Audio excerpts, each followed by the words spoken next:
ഹരേ കൃഷ്ണ. എല്ലാവർക്കും ഈ സത്സംഗത്തിലേക്ക് സുസ്വാഗതം. ഹരേ കൃഷ്ണ. സുബ്രഹ്മണ്യം പ്രഭു, ഹരേ കൃഷ്ണ പ്രഭാകരൻ പ്രഭു, ഹരേ കൃഷ്ണ അഖിൽ. ഇന്ന് മാതാജിമാരെ രണ്ടുപേരെയും കാണുന്നില്ല. ഹരേ കൃഷ്ണ. ഉം. ഹരേ കൃഷ്ണ ബ്രോ, ദണ്ഡപ്രണാം. ദണ്ഡവത് പ്രണാമം പ്രഭു. ഹരേ കൃഷ്ണ. ഇന്ന് ഞാനൊരു ചക്കലം ലേറ്റ് ആയി പോയി. കാര്യം തമോ ആ ഗുണത്തിലാണല്ലോ, അത് കാരണം. കുഴപ്പമില്ല ബ്രോ. കഴിഞ്ഞ ആഴ്ചത്തെ ക്ലാസ് കേട്ടു ബ്രോ. ഞാൻ ക്ലാസ് കേട്ടായിരുന്നോ? കേട്ടിട്ടുണ്ടായിരുന്നു. കേട്ടിട്ടുണ്ട്. ആ, പ്രഭുവിന് പിന്നെ വണ്ടിയിലൊക്കെ യാത്ര ചെയ്യുന്ന സമയത്ത് കേൾക്കാമല്ലോ, അതുകൊണ്ട് ഞാൻ അല്ല, ഞാൻ യൂട്യൂബ്. ആ വണ്ടിയിൽ യൂട്യൂബിൽ ഇട്ടത് അല്ല, അതിൽ ഇട്ടത് കേട്ടു ബ്രോ. കുഴപ്പമില്ല, ആ, സൂപ്പർ ആയിരുന്നു. അപ്പോഴല്ലേ പ്രഭുവിന് സമയം കിട്ടത്തുള്ളൂ ഒരു യാത്ര. അതെ അതെ, ഞാൻ ഇത്തിരി തന്നെ. ഇന്ന് അതേപോലെ ഒരു 12:30 ആകുമ്പോൾ ഒരു മീറ്റിംഗ് ഉണ്ട് ബ്രോ. അതിനൊന്ന് ചിലപ്പോ പോകേണ്ടി വരും. ഇന്നല്ലേ? Okay bro. അതിന് മുൻപ് 12:30 നിർത്താൻ ആകുമ്പോഴേ പറ്റും. പോവുള്ളൂ. അതെ, ആ, ഓക്കെ അതിന് ഓക്കെ മുന്നേ ബ്രോ. പിന്നെ ഹരേ കൃഷ്ണ. ആരെങ്കിലും കേറാത്തവരുണ്ടെങ്കിൽ അവർക്ക് വേണ്ടിയിട്ടാണ് ഞാൻ റെക്കോർഡിൽ ഇട്ടത്. ശരി ആ, ശരി. ഓക്കെ. അപ്പം നമ്മൾ കഴിഞ്ഞ പ്രാവശ്യം നോക്കിയത് എന്താണ്? ഉം, പുരുഷോത്തമ യോഗമാണല്ലേ, 15-ാമത്തെ അധ്യായം. അപ്പൊ അത് ആരെങ്കിലും നോക്കിയിട്ടുണ്ടെങ്കിൽ ഞാൻ പറഞ്ഞത് വായിച്ചു നോക്കണം. കൂടുതൽ നമ്മൾ 2-3 പ്രാവശ്യമൊക്കെ വായിച്ചു നോക്കിക്കഴിഞ്ഞാൽ ചിലപ്പോൾ എന്തെങ്കിലുമൊക്കെ മനസ്സിലാകും. കുറച്ച് ബുദ്ധിമുട്ടാണ്, നമുക്ക് ഒരുമിച്ച് മനസ്സിലാക്കാനായിട്ട് ശ്രമിക്കാം. അപ്പം പുരുഷോത്തമൻ ആ, എന്ന് പറഞ്ഞു കഴിഞ്ഞാൽ പുരുഷന്മാരിൽ ഉത്തമൻ. അപ്പൊ ഈ പുരുഷോത്തമനെയാണല്ലോ ദേവന്മാരെല്ലാരും കൂടെ കാര്യസാധ്യത്തിനായിട്ട് പോയിട്ട് ക്ഷീരസാഗര തീരത്ത് നിന്നിട്ട് പുരുഷ സൂക്തം ജപിച്ചിട്ട് പ്രസാദിപ്പിക്കുന്നത്. അപ്പം നമ്മൾ കഴിഞ്ഞ ക്ലാസ്സിൽ പറഞ്ഞായിരുന്നു, പുരുഷനാകാനിട്ട് എന്താണ് മീശ വെച്ചിട്ട്, മീശയും താടിയും വെച്ചിട്ട് കാര്യമില്ല. കാര്യം കാര്യം നമ്മളെല്ലാവരും സ്ത്രീകളോ ചിലപ്പോൾ അതിൽ താഴ്ന്ന രീതിയിലുള്ള ആൾക്കാരായിരിക്കും. കാര്യം നമ്മൾ എന്താണ്, നമ്മളുടെ ഭർത്താവ് ആരാണെന്ന് മനസ്സിലാക്കിയിട്ടില്ല. ഭർത്താരമഹം എന്ന് പറഞ്ഞിട്ട് ഭഗവത്ഗീതയിൽ ഒരു ശ്ലോകമുണ്ട്. സർവരുടെയും ഭർത്താവ്, എല്ലാവരെയും ഭരിക്കുന്നത് അത് ഭഗവാൻ തന്നെയാണ്. നമ്മൾ വിചാരിക്കുന്നത് നമ്മളാണ് പുരുഷൻ, നമ്മളാണ് ഭർത്താവ്, നമ്മളാണ് ഇതിന്റെ എല്ലാം ഉടമ, നമ്മൾ ആണ് ഇതിന്റെ എല്ലാം കാരണം, ഇതെല്ലാം ചെയ്യുന്നത് നമ്മളാണെന്നാണ് നമ്മൾ വിചാരിക്കുന്നത്. പക്ഷെ അതൊരു മിഥ്യാധാരണയാണ്. ആ മിഥ്യ അല്ലെങ്കിൽ മായ കൊണ്ട് മാത്രമാണ് നമ്മൾക്കിത് തോന്നുന്നത്. സാക്ഷാൽ പുരുഷോത്തമനെ ആയിട്ട് യോഗം ചെയ്യുന്ന ആ ഒരു പ്രക്രിയയാണ് നമ്മൾ ഈ ഈ പറയുന്ന 15-ാമത്തെ അധ്യായത്തിൽ കാണുന്നത്. പല ശാസ്ത്രകാരന്മാരും പല ഗ്രന്ഥങ്ങളിലും ആധികാരികമായിട്ട് പറയപ്പെടുന്ന കുറച്ച് ശ്ലോകങ്ങളൊക്കെ ഇതിൻ്റെ അകത്തുണ്ട്. നമ്മളിനി കാണാൻ പോകുന്നേ ഉള്ളൂ. പിന്നെ നമ്മൾ കണ്ടു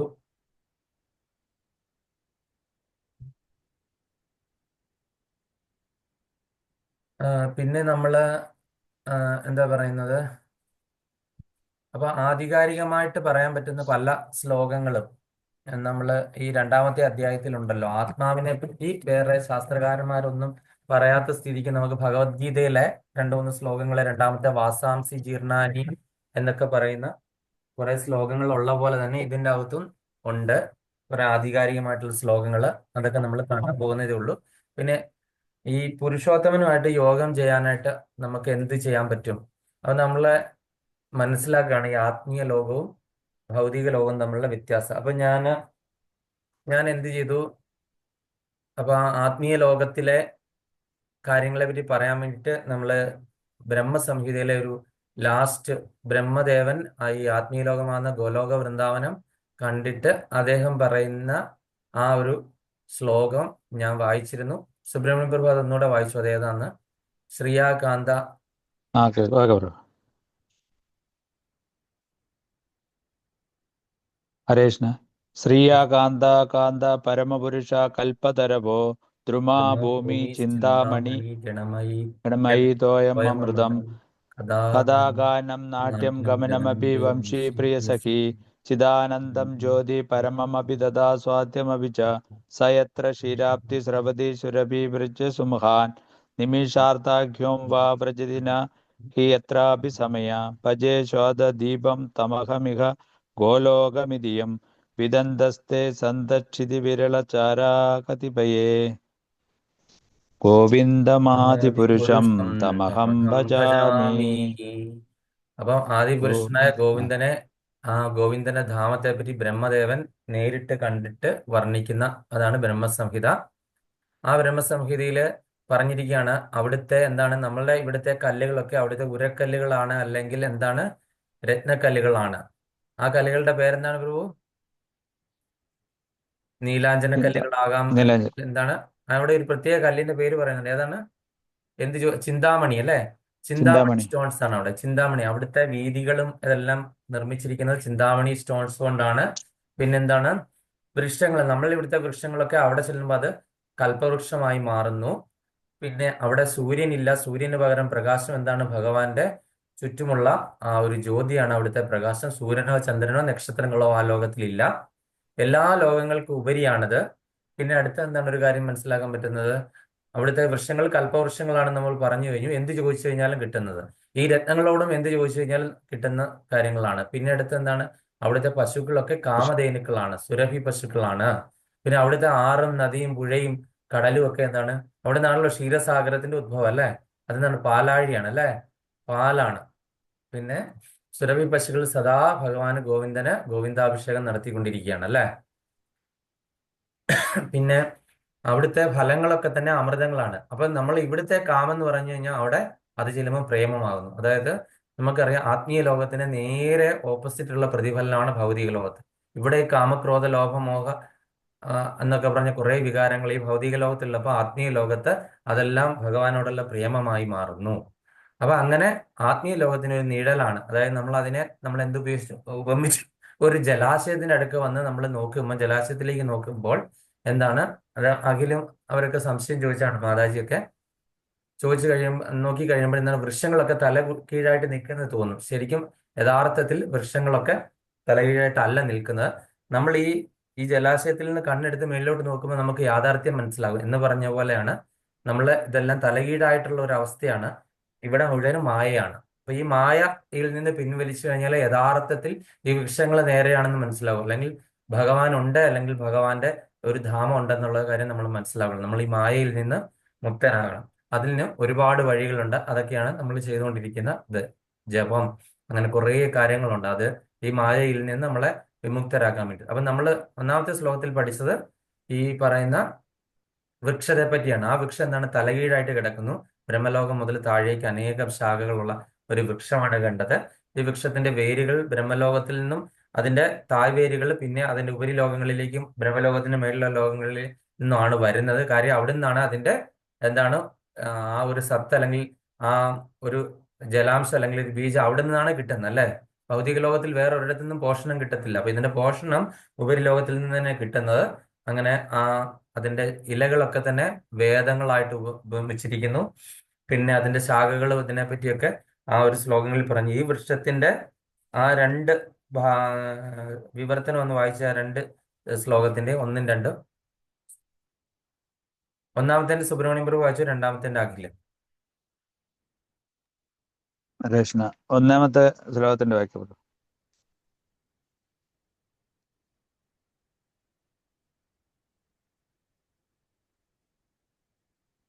പരമദിവ്യോത്തമ പുരുഷൻ പറഞ്ഞു, വേരുകൾ മേൽപോട്ടും ശാഖകൾ കീഴ്പോട്ടുമായിട്ട് അക്ഷയമായൊരു അശ്വത്ഥമുണ്ട്. അതിന്റെ ഇലകളാണ് വേദമന്ത്രങ്ങൾ. ഈ വൃക്ഷം എന്തെന്ന് അറിയാവുന്ന അവനത്ര വേദജ്ഞൻ. ഹരേ കൃഷ്ണ. അപ്പം ഈ വൃക്ഷം എന്തെന്ന് അറിയുന്നവനത്ര വേദജ്ഞൻ. അപ്പം വേദജ്ഞൻ എന്ന് പറയുന്നത് ജ്ഞാനമുള്ള ആള് അല്ലെ? ഈ വൃക്ഷം എന്താണെന്ന് നമ്മൾ ശരിയായിട്ട് മനസ്സിലാക്കി കഴിയുന്ന ആൾക്കാരെ ജ്ഞാനവാൻ എന്ന് പറയുന്നു. അടുത്ത രണ്ടാമത്തെ ശ്ലോകത്തിന്റെ ആം, വിവർത്തനം എന്ന് വായിച്ച് അഖിൽ. ഈ വൃക്ഷത്തിന്റെ ശാഖകൾ ഭൗതിക പ്രകൃതിയുടെ ത്രിഗുണങ്ങളാൽ പോഷിപ്പിക്കപ്പെട്ട് താഴോട്ടും മേൽപോട്ടും പടർന്നു കിടക്കുന്നു. ഇന്ദ്രിയ വിഷയങ്ങളാണതിന്റെ ഇലകൾ. ഈ വൃക്ഷത്തിന് താഴേക്കിറങ്ങുന്ന വേരുകളുണ്ട്. ഇവ മനുഷ്യ സമുദായത്തിന്റെ ബലോദിഷ്ട കർമ്മങ്ങളോട് ബന്ധപ്പെട്ടവയാണത്രേ. അപ്പൊ ഈ വൃക്ഷത്തിന്റെ ശാഖകൾ ഭൗതിക പ്രകൃതിയുടെ ത്രിഗുണങ്ങളാൽ പോഷിക്കപ്പെട്ട് താഴോട്ടും മേൽപോട്ടും പടർന്നു കിടക്കുന്നു. അപ്പം ഇതിന് പോഷണം കിട്ടുന്നതാണ് ഭൗതിക പ്രകൃതിയുടെ ത്രിഗുണങ്ങൾ. അപ്പൊ നമ്മള് കഴിഞ്ഞ അധ്യായം മുഴുവനും ത്രിഗുണങ്ങളെ പറ്റിയാണ്. അപ്പം ഭഗവാൻ ത്രിഗുണങ്ങളെ പറ്റി പറഞ്ഞു കഴിഞ്ഞിട്ടാണ് പുരുഷോത്തമ യോഗത്തിലേക്ക് എത്തിയത്. അപ്പൊ ഈ വൃക്ഷത്തിന്റെ ശാഖകൾ ഭൗതിക പ്രകൃതിയുടെ ത്രിഗുണങ്ങളാൽ പോഷിക്കപ്പെട്ട്, അപ്പൊ ത്രിഗുണങ്ങൾ കൊണ്ടാണല്ലോ നമുക്ക് ഇവിടുന്ന് ഈ ഭൗതിക ലോകത്തിൽ നിന്ന് രക്ഷപ്പെടാനായിട്ട് സാധിക്കാതെ ഇവിടെ തന്നെ ബന്ധിക്കപ്പെട്ട് കിടക്കുകയും. മൂന്ന് ഗുണങ്ങളും മൂന്ന് തരത്തിലുള്ള കയറുകളാണ് നമ്മൾ പറഞ്ഞല്ലോ അല്ലെ. അപ്പൊ ഈ വൃക്ഷത്തിന്റെ ശാഖകൾ പോഷിക്കപ്പെട്ട് താഴോട്ടും മേലോട്ടും പടർന്നു കിടക്കുന്ന ത്രിഗുണങ്ങളാലാണ്. അതുപോലെ തന്നെ ഈ വൃക്ഷത്തിന് താഴേക്ക് ഇറങ്ങുന്ന വേരുകളുമുണ്ട്. അതായത് നമ്മൾ ഈ പറയുന്ന സഞ്ചിത കർമ്മങ്ങളും അങ്ങനെയുള്ള കുറേ കാര്യങ്ങളുണ്ട്. ഇത് മനസ്സിലാക്കണമെങ്കിൽ ഒരുപാട് ബുദ്ധിമുട്ടുകളാണ്. അപ്പൊ ഇതിന്റെ താഴേക്ക് ഇറങ്ങുന്ന വേര്, നമ്മൾ ആൽവൃക്ഷമൊക്കെ നമ്മൾ നോക്കിക്കഴിഞ്ഞു കഴിഞ്ഞാൽ പേരാലിന്റെ ഒക്കെ വേര് താഴേക്ക് ഇറങ്ങി ആ ശാഖകളിൽ നിന്ന് വേര് താഴേക്ക് ഇറങ്ങി വന്ന് നിലത്ത് വന്ന് ഉറപ്പിച്ചിരിക്കുന്ന കാണാം അല്ലെ. അപ്പൊ ഒരിക്കലും എന്താണ് അത് അത് മറിഞ്ഞു വീഴില്ല. അങ്ങനെ വരുമ്പോൾ ആ ആൽവൃക്ഷത്തിന്റെ ശാഖകളിൽ നിന്നോട് കൂടി വേര് താഴേക്ക് വന്നു കഴിഞ്ഞാൽ ഒരിക്കലും അത് ആ, മറിഞ്ഞു വീഴുന്നില്ല.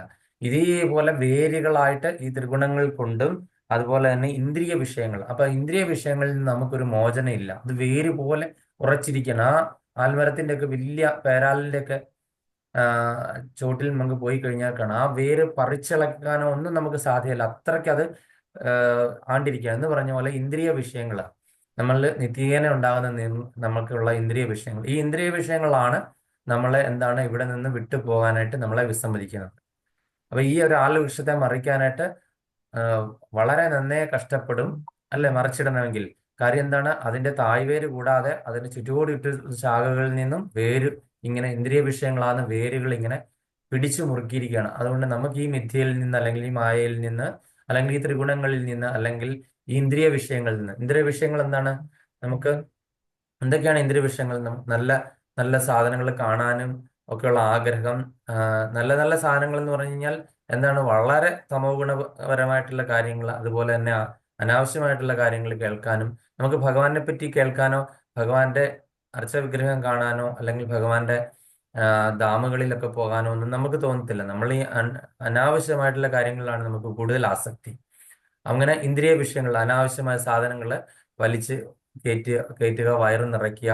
അപ്പൊ ആ നാവ് എന്നുള്ള ഇന്ദ്രിയത്തിന്റെ തൃപ്തിക്ക് വേണ്ടിയിട്ട് ആ ഇന്ദ്രിയ അത് സമർപ്പിക്കാൻ ആ ഒരു ഇന്ദ്രിയത്തെ തൃപ്തിപ്പെടുത്താൻ വേണ്ടിയിട്ട് നമ്മൾ എന്താണ് ഈ ആ, എന്താണ് ഈ പറയുന്ന ചത്ത ശവങ്ങളെയൊക്കെ നമ്മൾ കുറെ മസാല ഇട്ടിട്ട് നമ്മൾ കഴിച്ചിറക്കുന്നു. അപ്പൊ ഇതിൽ നിന്നൊക്കെ ഒരു മോചനം നമുക്ക് ഉണ്ടാകുന്നില്ല. അപ്പൊ അങ്ങനെ ഈ വൃക്ഷത്തിന്റെ താഴേക്ക് ഇറങ്ങുന്ന വേരുകളാണ് അവ മനുഷ്യ സമുദായത്തിന്റെ ഫലോദിഷ്ട കർമ്മങ്ങളോട് ബന്ധപ്പെടുത്തുന്നു. അപ്പൊ മനുഷ്യ സമൂഹം നമ്മൾ ചെയ്യുന്നതൊക്കെ മിക്കവാറും രജോ ഗുണത്തിലാണ് അല്ലെ. ഫലം കാക്ഷിച്ചിട്ടാണ് നമ്മൾ കർമ്മങ്ങൾ ചെയ്യുന്നത്. നമ്മളൊരു ക്ഷത്രിയരുടെ കുറെ സ്വഭാവങ്ങളൊക്കെ നമുക്കുണ്ട് അല്ലെ. നമ്മൾ കുറെ വീരകൃത്യങ്ങൾ ചെയ്യുന്നു, നമ്മൾ കുറെ സെൽഫി ഇടുന്നു, ഇതെല്ലാം രജോ ഗുണത്തിലാണ് അല്ലെ. നമ്മളെ നമ്മളെ തന്നെ നമ്മൾ ഉയർത്തി കാണിക്കാൻ, നമ്മൾ അത് ചെയ്തു, നമ്മളില്ലായിരുന്നെങ്കിൽ ഇത് നടക്കത്തില്ല, ഞാനില്ലായിരുന്നു എൻ്റെ ഓഫീസിൽ എന്ത് ചെയ്തേനെ, അങ്ങനെയൊക്കെയുള്ള ഒരുപാട് കാര്യങ്ങൾ നമ്മളിങ്ങനെ പറയുന്നതെല്ലാം രജോ ഗുണ സംബന്ധമായിട്ടുള്ള കാര്യങ്ങളാണ്. അപ്പൊ അതാണ് ഈ വേരുകൾ മനുഷ്യ സമുദായത്തിന്റെ ഫലോദിഷ്ട കർമ്മങ്ങളോട് നമ്മൾ ഫലം കാംക്ഷിച്ച് ചെയ്യുന്ന കർമ്മങ്ങൾ. ഫലകാംക്ഷ ഇല്ലാതെ ചെയ്യുന്ന കർമ്മങ്ങൾ എന്താണ്? ഭഗവാന് വേണ്ടിയിട്ട് ചെയ്യുന്ന കർമ്മങ്ങൾ. അപ്പം ഭഗവാന് വേണ്ടിയിട്ട് ചെയ്യുന്ന കർമ്മങ്ങൾക്ക് എന്താണ്? ഫലമില്ല. കാര്യം ആ ഫലത്തെയൊക്കെ തന്നെ ഭഗവാൻ അങ്ങ് ഏറ്റെടുത്തിരിക്കുകയാണ് അല്ലേ. അതിന്റെ കർമ്മം ബാക്കി എന്ത് ചെയ്തു കഴിഞ്ഞാലും, നമ്മളൊരു ദാനം ചെയ്താൽ തന്നെ അതിന് കർമ്മമുണ്ട് അല്ലേ. ദാനം ചെയ്തു കഴിഞ്ഞാൽ തന്നെ അതിന് കർമ്മമുണ്ട്, അതിന്റെ ഫലം അനുഭവിക്കാണ്ട് നമ്മൾ ജനിക്കേണ്ടി വരും. പക്ഷെ ഭഗവാന് വേണ്ടിയിട്ട് ചെയ്യുന്ന ഭക്തിയുത സേവനം ചെയ്യുവാണെങ്കിൽ അതിന് എന്താണ്, കർമ്മഫലം ഇല്ല. കാര്യം അതെന്താണ്? കാര്യം ഭഗവാൻ അതിനെയെല്ലാം സ്വീകരിച്ചിരിക്കുന്നു. ഞാൻ ഇതിന്റെ എല്ലാം ഭോക്താരാം യജ്ഞ തപസ്സാം സർവ്വലോക മഹേശ്വരൻ എന്ന് ഭഗവാൻ പറഞ്ഞിട്ടുണ്ട് അല്ലേ. ഞാൻ ഈ യജ്ഞങ്ങളുടെയും ഈ ഇതിന്റെ എല്ലാം നമ്മൾ എന്ത് ഭഗവാൻ വേണ്ടി അർപ്പിച്ചു കഴിഞ്ഞാലും ഭഗവാൻ ഇതിന്റെ എല്ലാം ഭോക്താവായതുകൊണ്ട് അതിനെല്ലാം ഭഗവാൻ സ്വീകരിക്കുന്നു. അപ്പൊ നമ്മൾ എന്ത് കർമ്മം ചെയ്തു കഴിഞ്ഞാലും നമ്മൾ ഭഗവാനെ ഡയറക്റ്റ് ചെയ്തിട്ട് ചെയ്യുവാണെന്നുണ്ടെങ്കിൽ, നമ്മൾ നിത്യ ജീവിതത്തിൽ നമ്മൾ ചെയ്യുന്ന ഏത് കർമ്മങ്ങൾ, അപ്പൊ അങ്ങനെയുള്ള ഭഗവാനെ ഡയറക്റ്റ് ചെയ്തിട്ട് ചെയ്യണമെങ്കിൽ നമ്മൾ എന്താണ്, ആ കർമ്മത്തിന് ഒരു ന്യായം ഉണ്ടായിരിക്കണം അല്ലെ. ഒരാളെ കൊന്നിട്ട് ഞാനിത് ഭഗവാനെ സമർപ്പിച്ചിട്ട് ചെയ്യുവാണെന്ന് പറഞ്ഞിട്ട് കാര്യമുണ്ടോ? ഒരാളെ ഉപദ്രവിച്ചിട്ട്, ഒരാൾക്ക് നമ്മൾ പാര വെച്ചിട്ട് ഇത് ഞാൻ ഭഗവാനിൽ സമർപ്പിച്ചിട്ട് ചെയ്യും, ഞാൻ അവന് പാര വെച്ചു ഭഗവാനെ, ഇത് ഭഗവാൻ ഇതിന്റെ കർമ്മഫലം ഏറ്റെടുത്തോണം എന്ന് പറഞ്ഞിട്ട് എന്തെങ്കിലും കാര്യമുണ്ടോ? അപ്പം നമ്മൾ ചെയ്യുന്ന ഭഗവാനിൽ സമർപ്പിച്ചിട്ട് ചെയ്യുന്ന കാര്യം അതിനൊരു ക്വാളിറ്റി ഉണ്ടായിരിക്കണം. ആ ഒരു ക്വാളിറ്റി ഉണ്ടാകണമെങ്കിൽ നമ്മൾ എന്താണ്, നിരന്തരം പ്രാക്ടീസ് ചെയ്യണം. നിരന്തരം പ്രാക്ടീസ് ചെയ്ത് നമ്മൾ ചെയ്യുന്ന എന്ത് കർമ്മങ്ങൾ, നമ്മൾ ജോലിക്ക് പോവാം, ഇതേ ജോലി തന്നെ ചെയ്യുക. അപ്പൊ എന്താണ്, നമ്മൾക്ക് എന്താണ്, ആ ജോലിയിൽ ഒരു കളവ് കാണിക്കാനോ അങ്ങനത്തെ ഒന്നും നമുക്ക് പറ്റില്ല. കാര്യം എന്താണ്, ഇത് ഫൈനലി ഈ ജോലി ചെയ്യുന്നത് എന്തുകൊണ്ടാണ്? നമ്മൾ അന്നത്തിന് വേണ്ടിയിട്ട്. ഈ അന്നം ഭുജിക്കുമ്പോൾ ഉള്ളിൽ എന്താണ്, ഇതിന് ദഹന പ്രക്രിയ നടക്കുന്നു. അതെന്താണ്, ഒരു യജ്ഞമാണ് അല്ലെ. ഒരു ജഡരാജ്ഞി വന്ന ഒരു യജ്ഞം. ആ യജ്ഞം എന്താണ് പോഷിപ്പിക്കുന്നത്? ഈ ശരീരം നിലനിൽക്കണം, അതിനു വേണ്ടിയിട്ടാണ്. ഈ ശരീരത്തിൽ ആരാണ് ഇരിക്കുന്നത്? ഈ ശരീരം ഒരു ക്ഷേത്രമാണെങ്കിൽ അതിനുള്ളിൽ ഇരിക്കുന്നത് ആരാണ്? ആ, പരമാത്മാവായിട്ടുള്ള ഭഗവാനാണ് ഇരിക്കുന്നത്, അല്ലേ? അപ്പൊ ഈ ഒരു ഡയറ്റിക്ക് വേണ്ടിയിട്ടാണ് അത് ചെയ്യുന്നത്, അല്ല അത് ഇവിടെ ഇരിക്കണമെങ്കിൽ ഈ ക്ഷേത്രം വൃത്തിയാണെങ്കിൽ മാത്രമല്ലേ ഉള്ളൂ ഈ ഇതിന്റെ ഉള്ളിൽ ഇരിക്കുന്ന മൂർത്തിക്ക് അതിനകത്ത് ഇരിക്കാൻ പറ്റുള്ളൂ. ക്ഷേത്രത്തിലെ ചിലപ്പം നമ്മുടെ നാട്ടിലൊക്കെ ക്ഷേത്രങ്ങളിലൊക്കെ അഷ്ടബന്ധം തകർന്നു എന്നിട്ട് വീണ്ടും പുനഃപ്രതിഷ്ഠ നടത്തുന്നു, അഷ്ടബന്ധ കലശം നടത്തുന്നു. എന്തുകൊണ്ടാണ്?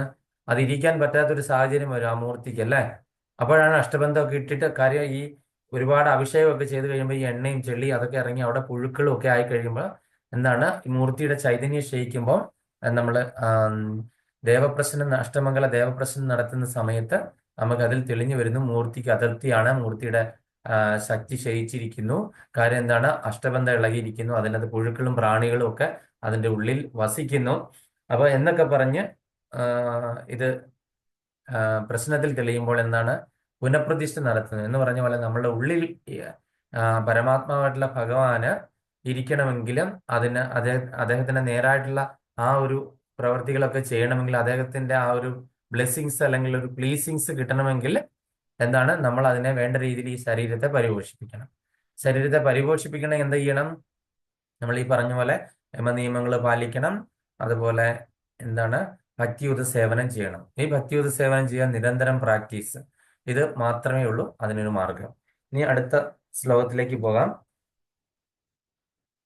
ന രൂപമഹ ന രൂപമസ്യേഹ തതോപ ലഭ്യത്തെ നാന്തോച്ച നാന്തോ ന ചാതിർ ന ച സംപ്രതിഷ്ഠ അശ്വത്ഥമേനം സവിരൂഢമൂലം അസംഗശസ്ത്രേണ ദൃഢേന ചിത്വാം ന രൂപമസ്യേഹ തതോപലഭ്യത്തെ നാന്തോ ന ചാതിർ ന ച സംപ്രതിഷ്ഠ അശ്വത്ഥമേനം സവിരൂഢമൂലം അസംഗശാസ്ത്രേണ ദൃഢേന ചിത്വാം. ഹരേ കൃഷ്ണ. സുബ്രഹ്മണ്യം പ്രഭു. ഹരേ കൃഷ്ണ. ന രൂപമേ ന രൂപമസ്യേഹ തതോപലഭ്യത്തെ നാദോ ന ചാതിർന ച സംപ്രതിഷ്ഠ അശ്വത്ഥമേനം സുവിരൂഢമൂലം അസംഗശസ്ത്രേണ ദൃഢേന ചിത്വാ. ഹരേ കൃഷ്ണ. അഖിൽ. ന രൂപസേഹ തദോപൽ രൂപമസ്യേഹ ന രൂപമസ്യേഹ തദോപല ലഭ്യതേ ലഭ്യത്തെ നാന്തോ ന ചാതിർന ച സംപ്രതിഷ്ഠ അശ്വത്ഥമേനം സുവിരൂഢമൂലം അസംഗശസ്ത്രേണ ദൃഢോന ദൃഢേന ചിത്വാ. ദൃഢേന ചിത്വാ. ഹരേ കൃഷ്ണ. അടുത്ത ശ്ലോകം നമുക്ക് നോക്കാം. ഇത് രണ്ടുകൂടെ ഒരുമിച്ചാണ്, അതുകൊണ്ടാണ് അങ്ങനെ. തദ പദം തത് പരിമാർഗിതവ്യം യസ്മിൻ ഗദാന നിവർത്തന്തി ഭൂയ തമേവ ചാദ്യം പുരുഷം പ്രപദ്യേ യദ പ്രവൃത്തി പ്രസിദാ പുരാണി. തദ പദം തത് പരിമാർഗിതവ്യം യസ്മിൻ ഗദാന നിവർത്തന്തി ഭൂയഃ തമേവ ചാദ്യം പുരുഷം പ്രപദ്യേ യദ പ്രവൃത്തി പ്രസിദാ പുരാണി. ഹരേ കൃഷ്ണ. സുബ്രഹ്മണ്യം പ്രഭു. ഹരേ കൃഷ്ണ. തദപദം തത് പരിമാർഗിതവ്യം യസ്മിൻ ഗദാന നിവർത്തന്തി ഭൂയഃ തമേവ ചാദ്യം പുരുഷം പ്രപദ്യേ തദപ്രവൃത്തി പ്രസൃതാ പുരാണി. ഹരേ കൃഷ്ണ. ഹരേ കൃഷ്ണ. അഖിൽ. തദം പദം തത് പരിമാർഗിതത്വം യസ്മിൻ പരിമാർഗിതവ്യം പരിമാർഗിതവ്യം പരിമാർഗിതവ്യം യസ്മിൻ ഗദാന നിവർത്തന്തി ഭൂയം തമേവ ചാദ്യം പുരുഷം പ്രപദ്യേ യദം പ്രവൃത്തി പ്രസിദ്ധ പുരാണി. ഹരേ കൃഷ്ണ. ശ്രീല പ്രഭുപാദരുടെ പദാനുപദ തർജ്ജമ. ജയ് ശ്രീല പ്രഭുപാദ്. ഇഹ ഈ ലോകത്തിൽ അസ്യ ഈ വൃക്ഷത്തിന്റെ രൂപം തഥാ അപ്രകാരം മുമ്പ് വിവരിച്ച പോലെ ന ഉപലഭ്യതയെ കാണാൻ കിട്ടുന്നില്ല. അന്തവും ആദി ച ന ആദിയും അറിയപ്പെടുന്നില്ല. സംപ്രതിഷ്ഠ അധിഷ്ഠാനവും അറിയപ്പെടുന്നില്ല. സുവിരൂഢ മൂലം നല്ലവണ്ണം അടി ഉറച്ച ഏനം അശ്വത്ഥം. ഈ അശ്വത്ഥത്തെ ദൃഢമായ അസംഗശാസ്ത്രേണ അനാസക്തി രൂപമായ അല്ലെങ്കിൽ ആയുധം കൊണ്ട് ഛേദിച്ചിട്ട് തഥാ അനന്തരം തത്പദം ആ പദത്തെ മുകൾ ഭാഗത്തിലുള്ള മൂലത്തെ പരിമാർഗിതവ്യം അന്വേഷിച്ച് യസ്മിൻ യാതൊന്നിൽ ഗത ഗമിച്ചവർ ഭൂയ വീണ്ടും ന നിവർത്തന്തി തിരിച്ചു വരുന്നില്ല അല്ലെങ്കിൽ ജനിക്കുന്നില്ല. യാതൊന്നിൽ നിന്ന് പുരാണാനി ഈ പുരാതനമായ പ്രവൃത്തി പ്രസൃത ഉം, പ്രസൃത വിസ്തൃതമായിരിക്കുന്നു. ആദി പുരുഷനായ തം ഏവ അദ്ദേഹത്തെ തന്നെ പ്രബദ്ധി ശരണം പ്രാപിക്കണം. ഹരേകൃഷ്ണ പ്രഭു അതിന്റെ വിവർത്തനം ഒന്ന് വായിച്ചേ. ഹരേഷ്ണ, ഈ വൃക്ഷത്തിന്റെ യഥാർത്ഥ രൂപം ഈ ലോകത്തിൽ കാണുകയില്ല. അതിന്റെ ആരംഭമോ അവസാനമോ അടിസ്ഥാനമോ കണ്ടെത്താനാവില്ല. വേരുറച്ചുയർന്ന വേരുറച്ചുയർന്ന ഈ വൃക്ഷത്തെ ദൃഢനിശ്ചയത്തോടെ വിരക്തിയാകുന്ന ആയുധത്താൽ ഛേദിച്ചു കളയണം. എന്നിട്ട് എവിടെ ചെന്നാൽ തിരിച്ചു വരവില്ലയോ ആ ദിവ്യപദം അത് പൂകി സ്മരണാതീത കാലം മുതൽക്കേയുള്ള എല്ലാറ്റിൻ്റെയും ഉറവിടമായ പരമപുരുഷന് സ്വയം സമർപ്പിക്കണം. ഹരേകൃഷ്ണ, അപ്പൊ ഇവിടെ പറഞ്ഞിരിക്കുന്നത് ഈ വൃക്ഷത്തിന്റെ യഥാർത്ഥ രൂപം ഈ ലോകത്തിൽ കാണുകയില്ല. അപ്പം നമുക്ക് ഈ ലോകത്തിൽ ഈ നമ്മുടെ ഈ ഭൗതിക ലോകത്തിൽ ഈ വൃക്ഷത്തിന്റെ യഥാർത്ഥ രൂപം കാണാനായിട്ട് സാധിക്കുന്നില്ല. ഈ വൃക്ഷം എന്ന് പറഞ്ഞ ഒരു സാങ്കല്പിക വൃക്ഷമാണെന്ന് തന്നെ നമ്മൾ ഊഹിക്കണം. ഈ ലോകത്തിൽ കാണുകയില്ല. ഇതിന്റെ ആരംഭമോ അവസാനമോ അടിസ്ഥാനമോ കണ്ടെത്താനാവുകയില്ല. വേരു വേരുറച്ചുയർന്ന ഈ വൃക്ഷത്തെ ദൃഢനിശ്ചയത്തോടെ വിരക്തിയാകുന്ന ആയുധത്താൽ ഛേദിച്ചു കളയണം. എന്നിട്ട് എവിടെ ചെന്നാൽ തിരിച്ചു വരില്ലയോ ആ ദിവ്യപദം പോകി സ്മരണാതീത കാലം മുതൽക്കുള്ള എല്ലാറ്റിന്റെ ഉറവിടമായ പരമപുരുഷന് സ്വയം സമർപ്പിക്കണം. അപ്പോൾ ഇതേപോലുള്ളൊരു വൃക്ഷത്തെ നമ്മള് ഈ ലോകത്തിൽ നമുക്ക് കാണാനായിട്ട് സാധിക്കത്തില്ല. ഇതിന്റെ ആരംഭമോ, അതായത് ഈ ബ്രഹ്മാണ്ടമാണ് ഈ പറയുന്നത്, ബ്രഹ്മാണ്ടമാകുന്ന ആ ഒരു വൃക്ഷം അല്ലേ, ആ വൃക്ഷത്തെ നമുക്ക് അതിന്റെ ആരംഭമോ അവസാനമോ അറിയില്ല. അത് എത്ര കോടി ബ്രഹ്മാണ്ടങ്ങളെ പറ്റി നമ്മൾ കണ്ടല്ലോ, ബ്രഹ്മസംഹിതയിൽ പറയുന്നുണ്ട് അല്ലേ. ഭഗവാന്റെ ആ ഒരൊറ്റ നിശ്വസിത കാലം അധാവലംബ ജീവന്തി ലോമ വിലജ ജഗദണ്ഡനാഥ എന്ന് പറഞ്ഞ് അണ്ട എന്ന് പറയുന്നില്ലേ, മുട്ടയുടെ ആകൃതിയിലുള്ള അല്ലെ. ആ ശ്ലോകം സുബ്രഹ്മണ്യം പറഞ്ഞു കിട്ടുമോ നോക്കി. കിട്ടണം. അത് പഠിച്ചത് ഒന്ന് നോക്കാണ്ടിരുന്നാ പറയില്ല. ഞാൻ ഇപ്പൊ പറയും.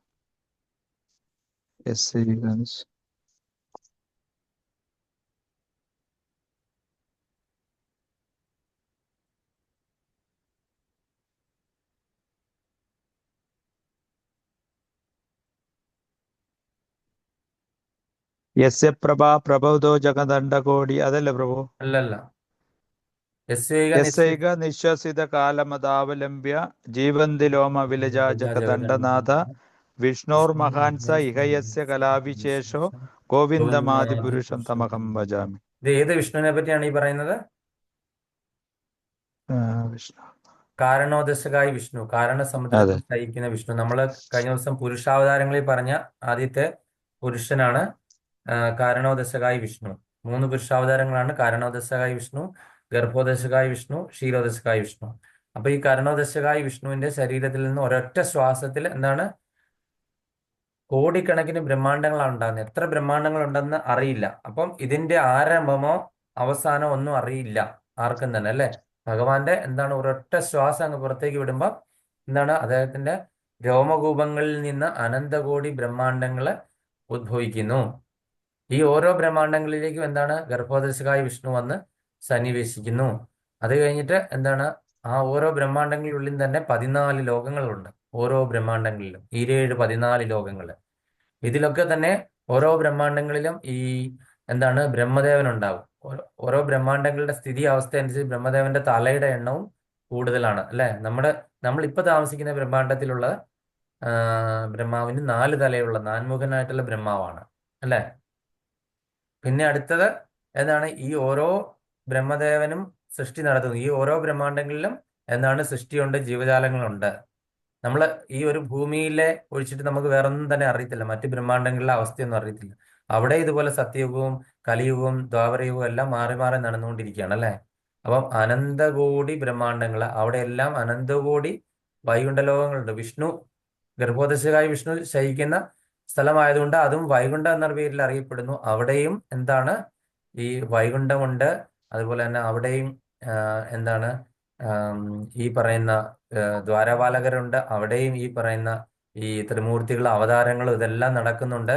ഈ ത്രിമൂർത്തികളെല്ലാം ഉള്ളത് ഈ ഓരോ ബ്രഹ്മാണ്ടങ്ങളിലുള്ളതിൽ ഉള്ളിലാണ് അല്ലെ. ഈ 14 ലോകങ്ങൾ നമ്മൾ പറയുന്ന ഈ പറയുന്ന ബ്രഹ്മാണ്ടത്തിനുള്ളിലാണ്. അപ്പൊ ഇവിടെ നമ്മൾ ഇപ്പം കലിയുഗം നടക്കുകയാണെങ്കിൽ അവിടെ ചിലപ്പോൾ ദ്വാപരയുഗം ശ്രീകൃഷ്ണന്റെ അവതാരം നടക്കുന്ന വേറെ യുഗങ്ങൾ കാണും മറ്റുള്ള ബ്രഹ്മാണ്ടങ്ങളിൽ.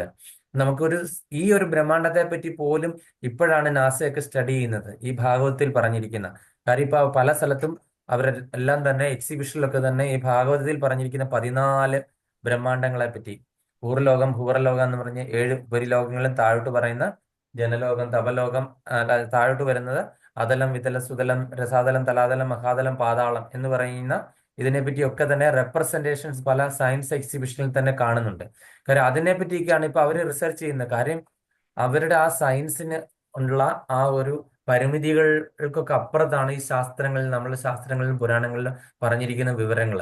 അത് കണ്ടെത്താനായിട്ടാണ് ഇപ്പൊ അവരുടെ അലച്ചില്. ഇത് എന്തുമാത്രം ഇതിനകത്ത് സത്യസന്ധത ഉണ്ട്. പക്ഷെ നമ്മൾ ഇപ്പോൾ ഉണ്ടാക്കിയിട്ടുള്ള എക്യുപ്മെന്റ്സിന് ഒന്നും തന്നെ എന്താണ് ഈ ചന്ദ്രനിൽ ശ്രീലപ്രഭാതർ പല വിവർത്തനത്തിൽ എഴുതിയിട്ടുണ്ട്. ചന്ദ്രനിൽ പോയിട്ടുണ്ട് എന്ന് പറയുന്ന പലരും പറയുന്ന കള്ളത്തരാണ്. ചന്ദ്രനിൽ ഈ ഒരു ജീവാത്മാവിന് ഈ ശരീരം വെച്ചുകൊണ്ട് ഒരാൾക്കും തന്നെ പോകാൻ പറ്റില്ല. കാര്യം എന്താണ്, ആത്മാവിന് മാത്രമേ സഞ്ചരിക്കാൻ പറ്റുള്ളൂ. അതൊരു ഉപരിലോകമാണ് അല്ലെ. നമ്മളുടെ ആത്മാവിന് എന്താണ് ഗ്രേഡ് കിട്ടിക്കഴിഞ്ഞാൽ, അപ്ഗ്രേഡേഷൻ കിട്ടിക്കഴിഞ്ഞു കഴിഞ്ഞാൽ, അതായത് നമ്മൾ ചെയ്ത പ്രവൃത്തിയുടെ അടിസ്ഥാനത്തിൽ ഉപരിലോകങ്ങളിൽ പോയി ജനിക്കേണ്ടി വരുമെന്ന് പറഞ്ഞില്ല, സത്വഗുണത്തിലാണെങ്കിൽ. അങ്ങനെ പോകുന്ന ആത്മാക്കൾക്ക് മാത്രമേ അങ്ങോട്ടേക്ക് പോകാനായിട്ട് പറ്റത്തുള്ളൂ, അല്ലാതെ പറ്റത്തില്ല. സൂര്യലോകങ്ങളിലും ജീവാത്മാക്കൾ വസിക്കുന്നുണ്ട് അല്ലെ. സൂര്യലോകത്തിൽ, സൂര്യമണ്ഡലത്തിൽ നമ്മൾ ഇവിടെ നോക്കുവാണെങ്കിൽ എന്താണ്, സൂര്യമണ്ഡലത്തിലേക്ക് പോകുന്നവരൊക്കെ കരിഞ്ഞു പോകും. പക്ഷെ അവിടെ ജീവിക്കാൻ പറ്റിയ ശരീരവുമായിട്ടുള്ള ജീവാത്മാക്കൾ അവിടെയുണ്ട്. അപ്പൊ നമ്മൾ മനസ്സിലാക്കേണ്ടത്, നമ്മൾക്ക് ഇതിനെപ്പറ്റി മനസ്സിലാക്കാനായിട്ടുള്ള ഒരു ഇതില്ല. അപ്പൊ ഈ വൃക്ഷത്തെ ദൃഢനിശ്ചയത്തോടെ വിരക്തിയാകുന്ന ആയുധത്താൽ ഛേദിച്ച് കളയണം. അപ്പൊ നമ്മളുടെ ഈ ഭൗതിക നമ്മൾ ഈ മായ കൊണ്ട് തോന്നിക്കുന്ന തലകീഴായിട്ട് നിൽക്കുന്ന ആ വൃക്ഷത്തെ, ആ മായ ഇല്ലാതാക്കി കഴിഞ്ഞ് മുറിച്ചു മാറ്റി കഴിഞ്ഞു കഴിഞ്ഞാൽ നമുക്ക് യാഥാർത്ഥ്യം, അതായത് ഇതിന്റെ ഉറവിടം എവിടെ നിന്നാണെന്ന് മനസ്സിലാക്കി ശരിക്കും ഇതിന്റെ പോഷണം എവിടെ നിന്നാണ് വരുന്നത്, ആധ്യാത്മിക ലോകത്തിൽ നിന്ന് മാറ്റി നമ്മൾ മനസ്സിലാക്കി കഴിഞ്ഞാൽ ആ ഒരു ഭൗതിക വൃക്ഷത്തെ നമ്മൾ മുറിച്ചു മാറ്റണം. എന്നിട്ട് എവിടെ ചെന്നാൽ തിരിച്ചു വരില്ലയോ ആ ദിവ്യപദം പോകി സ്മരണാതീത കാലം മുതലേക്കുള്ള എല്ലാറ്റിന്റെ ഉറവിടമായ പരമപുരുഷന് സ്വയം സമർപ്പിക്കണം. അപ്പൊ നമ്മൾ നേരത്തെ പറഞ്ഞ പോലെ നമ്മൾ ആ വൃക്ഷത്തിന്റെ ചില്ലകൾക്കല്ല പോഷണം കൊടുക്കുന്നത്, തന്നെയാണ് വേരിന് കൊടുക്കുവാണ് എല്ലായിടത്തും വ്യാപിക്കുന്നു പറഞ്ഞ പോലെ നമ്മൾ ഇതിന്റെ ഉറവിടം മനസ്സിലാക്കി ആ ഉറവിടത്തിലേക്കുള്ള പോഷണമാണ് നമ്മൾ എന്താണ് ഹരേ കൃഷ്ണ മഹാമന്ത്ര ജപത്തിൽ കൂടെ നമ്മൾ കൊടുത്തുകൊണ്ടിരിക്കുന്നത് അല്ലെ. അതിന് വളവും വെള്ളവും ഒക്കെ ഒഴിച്ച് കൊടുത്തുകൊണ്ടിരിക്കുകയാണ്. നമ്മൾ ഈ ഇന്ദ്രിയ ആസക്തി അല്ലെങ്കിൽ ഇന്ദ്രിയ തൃപ്തിക്ക് വേണ്ടിയിട്ടുള്ള കാര്യങ്ങളും ഫലോദിഷ്ട കർമ്മങ്ങളും ചെയ്തു കഴിഞ്ഞു കഴിഞ്ഞാൽ എന്താണ്, നമ്മൾ ഈ ഒരു വൃക്ഷത്തെ തന്നെ നമ്മൾ നശിപ്പിക്കുകയാണ് ചെയ്യുന്നത്. അതിന്റെ എന്താണ്, നമ്മൾ അതിന്റെ ചോടിന് അല്ലെങ്കിൽ മൂടിന് പോഷണം കൊടുക്കണം. അതിന്റെ ഭാവാർത്ഥം ഒന്ന് വായിച്ച് അഖില് ഒരു പാരഗ്രാഫ് വായിച്ചോളൂ. അഖിലിന് മലയാളം വായിക്കാൻ ബുദ്ധിമുട്ടാണെങ്കിൽ. ഏതാ? അതിന്റെ ഭാവാർത്ഥം ആ, ആ, ഈ അരയാൽ മരത്തിന്റെ യഥാർത്ഥ രൂപം ഭൗതിക ലോകത്തിൽ കാണാനാവുന്നതല്ലെന്ന് വ്യക്തമായി ഇവിടെ പറഞ്ഞിരിക്കുന്നു. വേരുമേൽപോട്ടിരിക്കെ വൃക്ഷത്തിന്റെ വളർച്ച മറുവശത്തേക്കാണ്. ഭൗതിക ശാഖപടലങ്ങൾ കുടുങ്ങിക്കിടക്കുന്നതുകൊണ്ട് വൃക്ഷത്തിന്റെ വിസ്തൃതി എത്രയെന്നോ മൂലമെവിടെയെന്നോ മനസ്സിലാക്കാൻ കഴിയില്ല. എങ്കിലും കാരണം കണ്ടെത്തണം. ഞാൻ എന്റെ പിതാവിന്റെ പുത്രൻ, പിതാവ് ഇന്നയാളുടെ പുത്രൻ എന്നിങ്ങനെ ആരാഞ്ഞു പോയാൽ ഒടുവിൽ ബ്രഹ്മാവിന് പിറവി കൊടുത്ത ഗർഭോദകശായി വിഷ്ണുവിലുമെത്താം. പിന്നെ ശ്രീ ഭഗവാനിലും. ഇവിടെ അന്വേഷണം അവസാനിക്കും. ഭഗവജ്ഞാന ഭഗവത്ജ്ഞാനം. ഭഗവജ്ഞാനമുള്ളവരുടെ സഹവാസം കൊണ്ട് വേണം ഈ വൃക്ഷത്തിന്റെ ആരംഭമാകുന്ന പരമ ദിവ്യോത്തമ പുരുഷനെ ആരാഞ്ഞറിയാൻ. അതറിഞ്ഞ ഒരാൾക്ക് ഈ മായികമായ നിഴലിനോട് ആസക്തിയുണ്ടാവില്ല. അങ്ങനെ ജ്ഞാനം കൊണ്ട് ഈ മായാവൃക്ഷത്തോടുള്ള ബന്ധമറുത്ത് യഥാർത്ഥ വൃക്ഷത്തിൽ സ്ഥിതി ചെയ്യാൻ കഴിയും. ഹരേ കൃഷ്ണ. സുബ്രഹ്മണ്യം പ്രഭു ഹരേ ബാക്കി കൃഷ്ണ. വെച്ച്. ഹരേ കൃഷ്ണ. അസംഗ എന്ന വാക്ക് ഇവിടെ ശ്രദ്ധേയമാണ്. വിഷയസുഖങ്ങളിലുള്ള ആസക്തിയും ഭൗതിക പ്രകൃതിയെ കീഴടക്കാനുള്ള വാസനയ്ക്കും കരുത്തേറെയുണ്ട്. ആ കാരണത്താൽ പ്രാമാണിക ഗ്രന്ഥങ്ങളെ മുൻനിർത്തിക്കൊണ്ടുള്ള ആധ്യാത്മിക ശാസ്ത്രത്തെ ചർച്ച ചെയ്തും ജ്ഞാനികളിൽ നിന്ന് കേട്ടും വൈരാഗ്യം ശീലിക്കണം. ഭക്തജനങ്ങളുമായി സഹവസിച്ച് ആധ്യാത്മിക ചർച്ചകൾ നടത്തുന്നതിൻ്റെ ഫലം ഭഗവത് പ്രാപ്തി തന്നെയാണ്. അടുത്ത കർത്തവ്യം ഭഗവാന് സ്വയം സമർപ്പിക്കലും. എവിടെ ചെന്നെത്തിയാൽ ഈ നിഴൽ വൃക്ഷത്തിലേക്ക് തിരിച്ചു വരേണ്ടതില്ലയോ? ആ പരമപദത്തെപ്പറ്റി മുമ്പ് പറഞ്ഞുവല്ലോ, അത് ഇവിടെ വിവരിക്കുന്നു. സൃഷ്ടിജാലത്തിൽ ഏതൊന്നിൻ്റെയും നാരായ പേര് ശ്രീകൃഷ്ണ ഭഗവാനാണ്. അവിടുത്തെ പ്രസാദം നേടാൻ ആത്മസമർപ്പണമാണ് ആവശ്യം. അത് മാത്രമേ വേണ്ടൂ. ശ്രവണകീർത്തനാദികളായ അനുഷ്ഠാനങ്ങളാൽ ഭക്തിപൂർവം ചെയ്യപ്പെടുന്ന സേവനത്തിന്റെ ഫലമാണ് ആത്മാർപ്പണം. ഈ ഭൗതിക പ്രപഞ്ചത്തിന്റെ വികാസ പരിണാമങ്ങൾക്ക് മൂലകാരണമാണ് കൃഷ്ണൻ. ഇത് ഭഗവാൻ തന്നെ വിശദീകരിച്ചിട്ടുണ്ട്. അഹം സർവസ്യ പ്രഭവ, ഞാനാണ് എല്ലാറ്റിൻ്റെയും പ്രഭവസ്ഥാനം. ഭൗതിക ജീവിതമാകുന്ന വൃക്ഷത്തിന്റെ ബന്ധനത്തിൽ നിന്ന് രക്ഷ കിട്ടാൻ കൃഷ്ണനെ തന്നെ ശരണം പ്രാപിക്കണം. കൃഷ്ണന് സ്വയം സമർപ്പിതനായ മനുഷ്യൻ ഭൗതിക പടർപ്പിൽ നിന്ന് താനേ മുക്തനാവുന്നു. ഹരേ കൃഷ്ണ. ഹരേ കൃഷ്ണ. അപ്പൊ നമ്മളിവിടെ കണ്ടത് ഈ പറയുന്ന ഈ വൃക്ഷം അല്ലേ, ഈ വൃക്ഷത്തെ ഭൗതികമാകുന്ന വൃക്ഷത്തെ മുറിച്ചു മാറ്റണമെന്ന് നമ്മൾ നേരത്തെ കണ്ടല്ലേ. ഈ പറയുന്ന യഥാർത്ഥത്തിൽ ഇല്ലാത്ത ഈ ഒരു വൃക്ഷത്തെ അല്ലേ, അങ്ങനെ ഇതിന്റെ ഉറവിടം അറിയാനായിട്ട് ഇപ്പൊ നമ്മളുടെ എന്റെ ഉറവിടം എന്നെ അറിഞ്ഞ് നമ്മൾ ചോദിച്ചു കഴിഞ്ഞാൽ എന്റെ അച്ഛനെ ചൂണ്ടിക്കാട്ടും. അച്ഛന്റെ ഉറവിടം അച്ഛന്റെ അച്ഛൻ. അത് കഴിഞ്ഞിട്ട് അങ്ങനെ അങ്ങനെ അങ്ങനെ അങ്ങനെ അത് എവിടെ ചെന്ന് നിൽക്കുമെന്നാണ് ഈ ഭാവാർത്ഥത്തിൽ കണ്ടത്. അങ്ങനെ ബ്രഹ്മദേവനിൽ ചെന്നെത്തും. ബ്രഹ്മദേവന്റെ ഉറവിടം എങ്ങോട്ടെന്ന് അന്വേഷിക്കുമ്പോൾ എവിടെ ചെന്നെത്തും?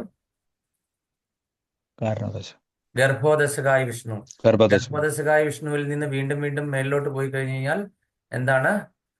കാരണോദശകായ വിഷ്ണുവിൽ എത്തിച്ചേരുന്നു. കാരണോദശകായ വിഷ്ണുവിൽ നിന്ന് തിരിച്ച് അങ്ങോട്ടേക്ക് പോകുമ്പോൾ എന്താണ്? മഹാസംഘർഷണൻ, പ്രദ്യുമ്നൻ, അനിരുദ്ധൻ, വാസുദേവൻ. പിന്നീട് എത്തിച്ചേരുമ്പോൾ നാരായണനിൽ എത്തിച്ചേരുന്നു. നാരായണനിൽ നിന്ന് പിന്നെ വീണ്ടും പോകുമ്പോൾ അത് സംഘർഷണം, പ്രദ്യുമ്നൻ, അനിരുദ്ധൻ, വാസുദേവനിൽ എത്തിച്ചേരുന്നു. പിന്നെ ചെല്ലുമ്പോൾ രാധാകൃഷ്ണന്മാരിൽ എത്തിച്ചേരുന്നു. അപ്പം ഈ വൃക്ഷത്തിന്റെ മൂലം എവിടെയാണെന്ന് നമ്മൾ അന്വേഷിച്ചുകൊണ്ടേ ഇരിക്കണം. അതായിരിക്കും നമ്മളുടെ.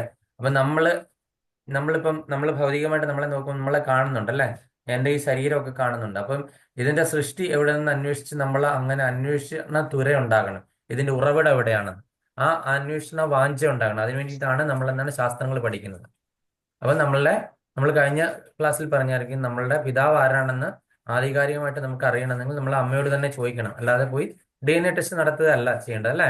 ഇപ്പോഴത്തെ ഈ കലിയുഗത്തിൽ ഓരോരുത്തരും ചെയ്യുന്ന മാതിരി നമ്മൾ അത് ചെയ്യുകയല്ല ചെയ്യേണ്ടത്. നമ്മളുടെ ആധികാരികമായിട്ട് അറിയണമെങ്കിൽ അമ്മയോട് തന്നെ ചോദിക്കണം. അപ്പോൾ നമ്മൾ ഭഗവാനെ പറ്റി ഇതിന്റെ ഉറവിടം അല്ലെങ്കിൽ മൂലം ഏതാണെന്ന് അറിയണമെങ്കിൽ നമ്മൾ ആധികാരികമായിട്ടുള്ള ശാസ്ത്രങ്ങളും ഗ്രന്ഥങ്ങളും മനസ്സിലാക്കണം എന്നാണ് പറയുന്നത്. അപ്പൊ ആധികാരികമായിട്ടുള്ള ശാസ്ത്രങ്ങളും ഗ്രന്ഥങ്ങളും വേദങ്ങളെല്ലാം പഠിച്ചു കഴിഞ്ഞാൽ വേദത്തിന്റെ അന്ത്യം ഭഗവാനെ അറിയലാണ് വേദാന്ത്യം എന്ന് പറയുന്നത് അല്ലെ. എല്ലാ വേദങ്ങളും പഠിച്ചു കഴിഞ്ഞാൽ അവസാനം ഇതിന്റെ അന്ത്യം. വേദങ്ങൾ അമ്മയാകുകയാണെന്നെങ്കിൽ അച്ഛൻ ആണ് ഭഗവാൻ. അതായത് ഭഗവാനിൽ നിന്ന് വന്നാണ് ഈ വേദങ്ങൾ.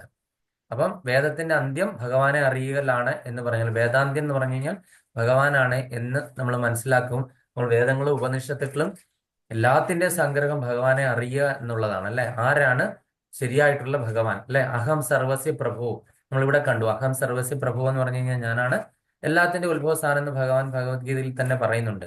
വേറൊരു ദേവന്മാരും പറഞ്ഞിട്ടില്ല ഞാനാണ് എല്ലാത്തിന്റെ ഉറവിടം അല്ലെ. നമ്മൾ ഏത് മഹാദേവനാണെങ്കിലും ബാക്കി ഏത് ദേവന്മാരുടെ പുരാണങ്ങൾ എടുത്തു നോക്കൂ, അവിടെ അവരാരും പറയുന്നില്ല ഞാനാണ് എല്ലാത്തിന്റെ ഉറവിടം. ആകെപ്പാടെ പറയുന്ന കൃഷ്ണനാണ് പറയുന്നത് അല്ലെ. എല്ലാത്തിന്റെ അഹം സർവസ്യ പ്രഭവോ, ഞാനാണ് എല്ലാത്തിന്റെ ഉറവിടം, എന്നിൽ നിന്നാണ് എല്ലാം ഉത്ഭവിക്കുന്നത്. അപ്പൊ ആ വേര് അല്ലെങ്കിൽ തായ്വേര് അല്ലെങ്കിൽ മൂലം അന്വേഷിച്ച് കണ്ടെത്തുക, അതിന്റെ ഉറവിടം, അതിനായിട്ടുള്ള ശരിയായിട്ടുള്ള ജ്ഞാനം എന്താണ് നമ്മൾ കണ്ടെത്തിയാൽ മാത്രമേ എവിടെ നിന്നാണ് ഇതെല്ലാം വരുന്നത്. അപ്പൊ നമ്മൾ അതിനു വേണ്ട പോഷണം ഇങ്ങനെ കൊടുത്തുകൊണ്ടേയിരിക്കണം, ഹരിനാമ ജപത്തിലൂടെയും അതുപോലെ തന്നെ നമ്മൾ മറ്റുള്ള ഭക്തിയുത സേവനം ചെയ്യുന്നതിലൂടെ ഇതിനു വേണ്ടിയിട്ടുള്ള ഈ മൂലത്തിലേക്കുള്ള പോഷണം നമ്മൾ ചെയ്തുകൊണ്ടിരിക്കുകയാണ്. അപ്പൊ നമ്മുടെ ഉള്ളിലിരിക്കുന്ന ആ പരമദിവ്യോത്തമ കൃഷ്ണ ഭഗവാൻ പരമാത്മ രൂപത്തിൽ എല്ലാവരുടെയും ഹൃദയത്തിൽ, എല്ലാ ജീവജാലങ്ങളുടെയും ഹൃദയത്തിലുണ്ട്. അപ്പൊ ആ ഹൃദയത്തിലേക്ക്, അതായത് നമ്മൾ എന്താണ് മന്ത്രം, മന്ത്രം എന്ന് പറഞ്ഞാൽ മനസ്സിനെ ത്രസിപ്പിക്കുന്ന അല്ലെ, മനസ്സിനെ ത്രാണനം ചെയ്യുന്ന അല്ലെ. അപ്പൊ ആ മന്ത്രജപത്തിൽ കൂടെ മാത്രമേ നമ്മൾ എന്താണ് ഈ പരമാനന്ദം പരമാത്മാവിന് കൊടുക്കാനായിട്ട് സാധിക്കുകയുള്ളൂ. നമ്മുടെ ആത്മാവിനുണ്ടാകുന്ന ആനന്ദവും പരമാത്മാവിനുണ്ടാകുന്ന പരമാനന്ദവുമാണ് അല്ലെ. ആ ഒരു സ്റ്റേജിലേക്ക് എത്താനായിട്ട് ചെയ്യുന്ന യോഗികളൊക്കെ ചെയ്യുന്നത് യോഗ ചെയ്യാണ്. വർഷങ്ങൾ യോഗ പ്രാക്ടീസ് ചെയ്തിട്ടാണ് ഈ പരമാനന്ദത്തിലേക്ക് എത്തിച്ചേരുന്നത്. പക്ഷെ നമ്മൾ അങ്ങനെ പ്രാക്ടീസ് ചെയ്യേണ്ട ഒരാവശ്യവും ഇല്ല, അങ്ങനെ വർഷങ്ങൾ യോഗ പ്രാക്ടീസ് ചെയ്യേണ്ട ആവശ്യമില്ല. നമ്മൾ ഭക്തിയുത സേവനം ABCDE ഫോളോ ചെയ്താൽ മാത്രം മതി. അപ്പൊ എന്തായിരുന്നു എ? അഖിലിന് ഓർമ്മയുണ്ടോ?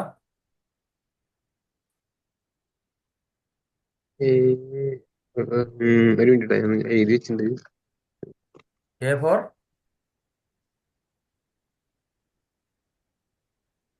Subrahmanyam Prabhu, association. Association. Deepa Mataji, B for book reading. Book reading. ഏത് ബുക്കാണ് വായിക്കേണ്ടത്? ഭഗവത്ഗീത. ഭഗവത്ഗീത, ശ്രീമദ് ഭാഗവതം. ഇത് രണ്ടും വായിച്ചു കഴിഞ്ഞാൽ ആരാണ് ഭഗവാൻ? എന്താണ്? കൃഷ്ണസ്തു ഭഗവാൻ സ്വയം എന്ന് ഭാഗവതം പറയുന്നു. കൃഷ്ണനാണ് സ്വയം, ഭഗവാൻ കൃഷ്ണനാണെന്ന് ഭാഗവതം പറയുന്നു അല്ലെ. ഈ അവതാരങ്ങളെ പറ്റിയൊക്കെ പറഞ്ഞിട്ട് പറയുന്നു കൃഷ്ണസ്തു ഭഗവാൻ സ്വയം, ഭഗവാൻ കൃഷ്ണനാണ് യഥാർത്ഥത്തിലുള്ള ഭഗവാൻ എന്ന് പറയുന്നു അല്ലെ. പിന്നെ അടുത്ത ഭാഗവതം 18,000 ശ്ലോകങ്ങളാണ് ഭാഗവതത്തിലുള്ളത്. 18,000 ശ്ലോകത്തിന്റെ അന്ത്യത്തിൽ പറയുന്നത് എന്താണ്? നാമസങ്കീർത്തനം യസ്യ സർവപാപ പ്രണാശനം പ്രണാമോ ദുഃഖശമന തം നമാമി ഹരിം പരം. 18,000-ാമത്തെ ശ്ലോകം പറയുന്നു നാമസങ്കീർത്തനം യസ്യ. ഇത്രയും ശ്ലോകങ്ങൾ പറഞ്ഞിട്ട് പറയുന്നത് നാമസങ്കീർത്തനം മാത്രമേ ഉള്ളൂ. സർവപാപ പ്രണാശനം, എല്ലാ പാപങ്ങളിൽ നിന്നും മുക്തി നേടാനായിട്ട് അതൊരു മാർഗമേ ഉള്ളൂ. പ്രണാമോ ദുഃഖശമന, നമ്മളെ ദുഃഖങ്ങളൊക്കെ ശമിക്കാനായിട്ട് എന്താണ്? തം നമാമി ഹരിം പരം, ആ ഹരിയുടെ പരമപദം പൂകി അദ്ദേഹത്തെ പ്രണമിക്കുക, നമിക്കുക, അദ്ദേഹത്തിന് വേണ്ടിയിട്ട് ഭക്തിയുത സേവനം ചെയ്യുക. ഇത് മാത്രമേ ഉള്ളൂ, വേറൊരു മാർഗവും ഇല്ല എന്ന് പറയുന്നു. പിന്നെ എന്താണ്? ശ്വേതോശ്വര ഉപനിഷത്തിൽ പറയുന്നു ഹരേർ നാമ ഹരേർ നാമ ഹരേർ നാമ ഇവ കേവലം കലൗ നാസ്തീവ നാസ്തീവ നാസ്തീവ ഗതിരന്യത. എന്താണ്? ഹരേർ നാമ, ഹരിയുടെ നാമം, ഹരേർ നാമ, ഹരേർ നാമം 3 പ്രാവശ്യം ഏതെങ്കിലും ഒരു പുരാണത്തിലോ ശാസ്ത്രത്തിലോ പറയുവാണെങ്കിൽ അതിനൊരു വ്യത്യാസവും ഇല്ല എന്നാണ്, അതിൽ യാതൊരു കളവും ഇല്ല എന്നാണ്. ഹരേർ നാമ ഹരേർ നാമ ഹരേർ നാമ 3 പ്രാവശ്യം റിപ്പീറ്റ് ചെയ്ത് കലൗ നാസ്തിയവ നാസ്തിയവ നാസ്തിയവ, കലിയുഗത്തിൽ ഇതല്ലാതെ ഇതല്ലാതെ ഇതല്ലാതെ 3 പ്രാവശ്യം വീണ്ടും പറഞ്ഞിരിക്കും. നാസ്തിയവ നാസ്തിയവ നാസ്തിയവ ഗതിരന്യത, മറ്റൊരു ഗതിയും ഇല്ല. ഗതി എന്ന് പറഞ്ഞാണ് പരമപദം പ്രാപിക്കാനായിട്ട് അല്ലെ. ഗതി എന്ന് പറഞ്ഞാൽ നമ്മുടെ സദ്ഗതി പോകുക, മറ്റൊരു ഗതിയുമില്ല, മറ്റൊരു വഴിയുമില്ല കലിയുഗത്തിൽ. അപ്പം ഹരിനാമ ജപം അല്ലാതെ മറ്റൊരു മാർഗം ഇല്ലാന്ന് നമ്മളുടെ പുരാണങ്ങൾ ഉപനിഷത്തുകളിലൊക്കെ അടി ഉറച്ച് പറഞ്ഞിരിക്കുകയാണ് അല്ലെ.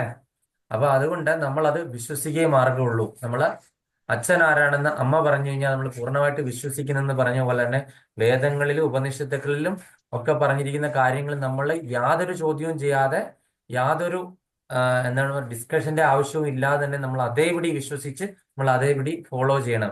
അങ്ങനെയാണെങ്കിൽ മാത്രമേ നമ്മൾ ഈ വൃക്ഷത്തിന്റെ മൂലം, ഈ തലകീഴായിട്ട് നിൽക്കുന്ന ഈ വൃക്ഷത്തിന്റെ മൂലം ഏതാണെന്ന് കണ്ടുപിടിക്കാനായിട്ട് സാധിക്കുകയുള്ളൂ. അസംഗ എന്ന വാക്ക് നമ്മൾ ഇതിൽ ശ്രദ്ധേയമാണ്. എന്താണ്? സുഖങ്ങളിലും ആ, ആസക്തിക്കും പുറകെ അല്ലെങ്കിൽ അസത്സംഗം നമ്മൾ കൂടാതിരിക്കുക. മറ്റുള്ള മോശമായിട്ടുള്ള ആൾക്കാരുമായിട്ടുള്ള സത്സംഗത്തിൽ കൂടെയാണ് നമ്മൾക്ക് എന്താണ് ഇങ്ങനെയുള്ള ഭഗവാന്റെ കാര്യങ്ങളിൽ നിന്ന് നമുക്ക് വ്യതിചലിക്കാനായിട്ട് തോന്നുന്നത്. അവർ നമ്മളെ പറഞ്ഞ് മനസ്സിലാക്കുമ്പോൾ ഇതിൻ്റെ ഒന്നും ആവശ്യമില്ല, നിങ്ങൾ ചെയ്യുന്ന കുറച്ച് കൂടുതലാണ്, ഇതിനൊന്നും ആവശ്യമില്ല, നിങ്ങൾ കാണിക്കുന്ന എന്താണ് കുറച്ച് കൂടുതലാണ്, ഇത് എന്താണ് ഇങ്ങനെയൊന്നും ഒരിടത്ത് പറഞ്ഞിരിക്കുന്നില്ല, കേരളത്തിലുള്ള 99% ആൾക്കാർ അങ്ങനെയല്ലല്ലോ ചെയ്യുന്നതെന്നൊക്കെ പറഞ്ഞ് നമ്മളെ തെറ്റിദ്ധരിപ്പിക്കും. ആ അസംഖ്യയിൽ നിന്ന് നമ്മൾ ഒഴിവാകണം. അതുപോലെ എന്താണ് പ്രാമാണിക ഗ്രന്ഥങ്ങളെ മുൻനിർത്തി ആധ്യാത്മിക ശാസ്ത്രത്തെ ചർച്ച ചെയ്തിട്ട് നമ്മൾ അതിൽ നിന്ന് ജ്ഞാനികളിൽ നിന്ന് കേട്ടും വൈരാഗ്യം ശീലമാക്കണം. അപ്പൊ അങ്ങനെ നമ്മൾ ഈ ഓരോരോ ഭൗതിക വിഷയങ്ങളും ആസക്തിയും അതെപ്പോഴും നമുക്ക് ദുഃഖം മാത്രമേ തരുള്ളൂ. നമ്മൾ എന്താണ് നമുക്ക് കിട്ടുന്ന ആ ഒരു സുഖം എന്ന് പറയുന്നത് എന്താണ്? വെറുതെ നമ്മൾ പുറത്തിൽ ഇങ്ങനെ ചൊറിച്ചിൽ വരുമ്പോൾ ഒന്ന് ചൊറിഞ്ഞു കൊടുക്കുമ്പോൾ ഒരു ചെറിയ അല്പമായ ഒരു സുഖം കിട്ടുകയില്ല, ഒരു വളരെ സെക്കൻഡുകൾക്ക് നേരെ ഉള്ള അത്രയേ ഉള്ളൂ ഈ ഭൗതിക വിഷയങ്ങളുടെ സുഖം. പക്ഷെ ആത്മീയതയിലെ നമ്മൾ ആ ആത്മീയതയുടെ രുചി അറിഞ്ഞു കഴിഞ്ഞാൽ കിട്ടുന്ന ആ ഒരു എന്ന് പറഞ്ഞാൽ എന്താണ് പരമാനന്ദമാണ് നമുക്ക് കിട്ടാൻ പോകുന്നത്. കാര്യം എന്താണ്? അതിൽ മാത്രമേ നമ്മുടെ ആത്മാവും അതുപോലെ തന്നെ പരമാത്മാവും സന്തോഷിക്കുകയുള്ളൂ. ഭൗതിക വിഷയങ്ങളിൽ ഉള്ള സുഖം എന്ന് പറഞ്ഞാൽ നമ്മുടെ ഇന്ദ്രിയ തൃപ്തിക്ക് വേണ്ടിയിട്ട് മാത്രമുള്ള സുഖം, അതിൽ മനസ്സിൽ മാത്രമേ സുഖം ഉണ്ടാകുന്നുള്ളൂ. സന്തോഷമുണ്ട്, സന്തോഷം എന്ന് പറഞ്ഞാൽ താൽക്കാലികം, ആനന്ദം എന്ന് പറഞ്ഞാൽ ശാശ്വതം. അപ്പൊ അതൊരു സന്തോഷം മാത്രമേ. ഞാൻ ഈ പറഞ്ഞ പോലെ നമുക്ക് ഒരു ദേഹത്തിൽ ഒരു ചൊറിച്ചിൽ വന്നു കഴിഞ്ഞാൽ ഒരാൾ ഒന്ന് നമുക്ക് ചൊറിഞ്ഞു തരുവാണെന്നുണ്ടെങ്കിൽ നമുക്കുണ്ടാകുന്ന താൽക്കാലികമായിട്ടുള്ള ആ ഒരു സുഖം അത്രയേ ഉള്ളൂ. ഈ ഭൗതിക വിഷയങ്ങളിലുള്ള ആസക്തിയും സുഖവുമൊക്കെ അത് അത് പിന്നീട് എന്താണ് ആ ചൊറിച്ചില് ഒന്നുകൂടെ കൂടി ദൃഢപ്പെടുത്തുവാണെങ്കിൽ എന്താണ് അവിടെ മുറിഞ്ഞിട്ട് പിന്നെ അതിൽ നിന്ന് വേദനയും നീർച്ചയും ഉണ്ടാകും, അല്ലെ? നീറ്റലുണ്ടാകും. അതാണ് ഉണ്ടാകുന്നത്. നമ്മൾ ഭൗതിക വിഷയങ്ങളിൽ ആസക്തിയായിട്ട് നമുക്കുണ്ടാകുന്ന ഈ സുഖങ്ങളൊക്കെ തന്നെ എന്താണ് ആ ആ ചൊറിച്ചിൽ ഒന്നുകൂടെ ദൃഢപ്പെടുത്തി കഴിഞ്ഞു കഴിഞ്ഞാൽ നഖം കൊണ്ടിട്ട് എന്താണ് അവിടെ മുറിഞ്ഞിട്ട് നമുക്ക് നീറ്റലുണ്ടാകുന്നു. അതുപോലെ നമുക്ക് കാണാം ഈ പശുവിന്റെ കടിയും തീരും എന്താണ് കാക്കയുടെ വിശപ്പ് മാറുന്ന നമ്മൾ നാട്ടിൻപുറത്തൊരു പഴഞ്ചൊല്ലുണ്ടല്ലേ. ഈ പശുവിന്റെ ദേഹത്ത് ഇങ്ങനെ ഓരോ ഇത് വരും, വണ്ടനോ ഒരു തരം ഇത് വരും, ജീവി വരും, ഇങ്ങനെ വരുമല്ലേ. അപ്പൊ അത് കാക്ക വന്നിട്ട് എന്ത് ചെയ്യും? ഈ പശുവിന് ഇപ്പൊ ഭയങ്കര ചൊറിച്ചിലാണ്, ചൊറിച്ചിൽ കാരണം സഹിക്കാൻ വയ്യ, അവിടെ ഇവിടെയൊക്കെ ഉരയ്ക്കാനൊക്കെ ശ്രമിക്കും, പക്ഷെ അതിന് പറ്റുന്നില്ല. അതിന്റെ കാലെടുത്തോ കൈ കൊണ്ടോ ഒന്നും അതിന് ചൊറിയാണ്ട് ദേഹം ചൊറിയാണ്ട് സാധ്യമല്ലോ, മനുഷ്യരെ പോലെ മൃഗങ്ങൾക്ക് സാധ്യമല്ല. അങ്ങനെ അത് ആഗ്രഹിച്ച് ഇരിക്കുമ്പോൾ എന്ത് ചെയ്യും? ഒരു കാക്ക വന്ന് എന്ത് ചെയ്യും? ഈ പ്രാണിയെ കൊത്തിയെടുക്കും. പ്രാണിയിൽ ഒരു വണ്ടൻ എന്ന് പറയും, ഇങ്ങനെ ഇങ്ങനെ അതിന്റെ ചോരയൊക്കെ കുടിച്ച് ഇങ്ങനെ വീർത്തിരിക്കും. കാക്ക കൊത്തിയെടുക്കുമ്പോൾ എന്താണ് അതിന്റെ രോമവും, അപ്പൊ കാക്ക കൊത്തുമ്പോൾ ആ ചൊറിച്ചിൽ മാറും. അതിന്റെ രോമവും അതിന്റെ തൊലിയും ദശ എല്ലാം കൂടെ കൂടിയാണ് കാക്ക വന്ന് കൊത്തിയെടുക്കുന്നത്. എന്നിട്ട് എന്താണ് സംഭവിക്കുന്നത്? അപ്പൊ നല്ല ഒരു സുഖമാണ്, ആ ചൊറിച്ചിൽ മാറിയല്ലോ, കാക്കയോട് സന്തോഷമൊക്കെ തോന്നും. അത് കഴിഞ്ഞിട്ട് എന്താണ് ആ ചോര ഇങ്ങനെ വന്നിട്ട് അവിടെ എന്താണ് ഈച്ച വന്നിരുന്നു, മുട്ടയിട്ട് അവിടെ പുഴുവായി, അവിടെ വ്രണമായി. പിന്നെ അതിനെന്താണ് ആജീവനാന്ത കാലം ദുഃഖം. ഈ വ്രണം അവിടെ പുഴു കയറി അത് ചിലപ്പം ടോക്സിക് ആയി പല പല പ്രശ്നങ്ങൾ, പിന്നെ അത് ഡ്രസ്സ് ചെയ്യണം, പിന്നെ അത് എത്ര നാൾ അതിന്റെ വേദന സഹിക്കേണ്ടി വരും, ഇത് കരിയുന്നിടം വരെ. അല്ലെങ്കിൽ ഇത് അറിഞ്ഞിട്ടില്ല എങ്കിൽ എന്താണ് ഈ പുഴു അങ്ങ് വ്യാപിച്ച് വ്യാപിച്ച് വ്യാപിച്ച് വ്യാപിച്ച് അതിന്റെ ജീവിതം തന്നെ താറുമാറാകും. ഇതേപോലെ തന്നെയാണ് നമുക്ക് എന്താണ് ചെറിയ ഇന്ദ്രിയ തൃപ്തിക്ക് വേണ്ടിയിട്ട് നമ്മൾ എന്താണ് വളരെ വലിയ കാര്യങ്ങൾ നമ്മൾ ത്യജിക്കുവാണ്. നമ്മൾ ബാക്കി ഭഗവാനോടുള്ള ഭൗതിക ഭക്തിയുത സേവനം എല്ലാം മറന്ന് നമ്മൾ അതിന്റെ പുറകെ പോവുകയാണ് ചെയ്യുന്നത്. അപ്പൊ അങ്ങനെ ഭഗവാന് സ്വയം സമർപ്പിക്കുകയും ഈ എവിടെ ചെന്നാൽ ഈ നിഴൽ വൃക്ഷത്തിലേക്ക് തിരിച്ചു വരേണ്ടതില്ലയോ എന്ന എന്ന് നമ്മൾ മനസ്സിലാക്കുകയാണെങ്കിൽ ഈ നിഴൽ വൃക്ഷമാണല്ലേ, ഇതിന് ശരിക്കുള്ള മൂലത്തിൽ ചെന്ന് കഴിഞ്ഞാൽ പിന്നെ നമ്മൾ ഈ നിഴലിലെ പ്രാപിക്കേണ്ട ആവശ്യമുണ്ടോ? ശരിക്കും ആ മൂലം അറിയുക. അങ്ങനെയാണെങ്കിൽ നമ്മൾ ഈ നിഴൽ ആകുന്ന വൃക്ഷത്തിലേക്ക് നമ്മൾ തിരിച്ചു വരണ്ട. ഈ ഭൗതിക ലോകമാകുന്ന ആ നിഴൽ വൃക്ഷത്തിലേക്ക് നമുക്ക് തിരിച്ചെത്തേണ്ട ആവശ്യമില്ല. കാര്യം അതിന്റെ ശരിയായിട്ടുള്ള വേര് എവിടെ നിന്നാണ് വരുന്നതെന്ന് മനസ്സിലാക്കി നമ്മൾ അതിനു വേണ്ടിയിട്ട് നമ്മൾ ശരിയായിട്ടുള്ള പോഷണം ചെയ്യണം. ആ പോഷണം ചെയ്തത് നമ്മൾ ABCDEയിൽ കൂടെയാണ് എന്ന് നമ്മൾ പറഞ്ഞല്ലോ. ഈ എന്തായിരുന്നു? സി എന്താണ് സുബ്രഹ്മണ്യം പ്രഭു? ചാൻഡിങ്. ചാൻഡിങ്. അപ്പൊ ഹരിനാമ ജപം, നമ്മൾ മുമ്പേ പറഞ്ഞ ഹരിനാമ ജപം. ഡി എന്തായിരുന്നു മാതാജി?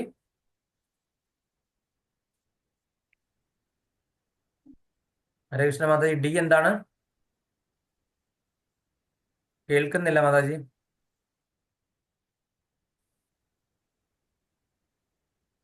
എന്നാ സുബ്രഹ്മണ്യം പ്രഭു പറഞ്ഞു. ഡയറ്റ്. ഡയറ്റ് എങ്ങനെയുള്ള ഡയറ്റാണ്? സാത്വിക ഭക്ഷണം. കൃഷ്ണപ്രസാദം, സാത്വിക ഭക്ഷണം ഉം. കഴിക്കണം അല്ലെ? സാത്വിക ഭക്ഷണം ഭഗവാനെ നിവേദിച്ചിട്ട് അത് ഭഗവാൻ കഴിച്ചതിന് ശേഷം ഉച്ഛിഷ്ടം അല്ലെങ്കിൽ അത് പ്രസാദമായിട്ട് കൃഷ്ണപ്രസാദമായിട്ട് കഴിക്കാം. അത് പിന്നെ അടുത്തത് E4 എന്താണ്?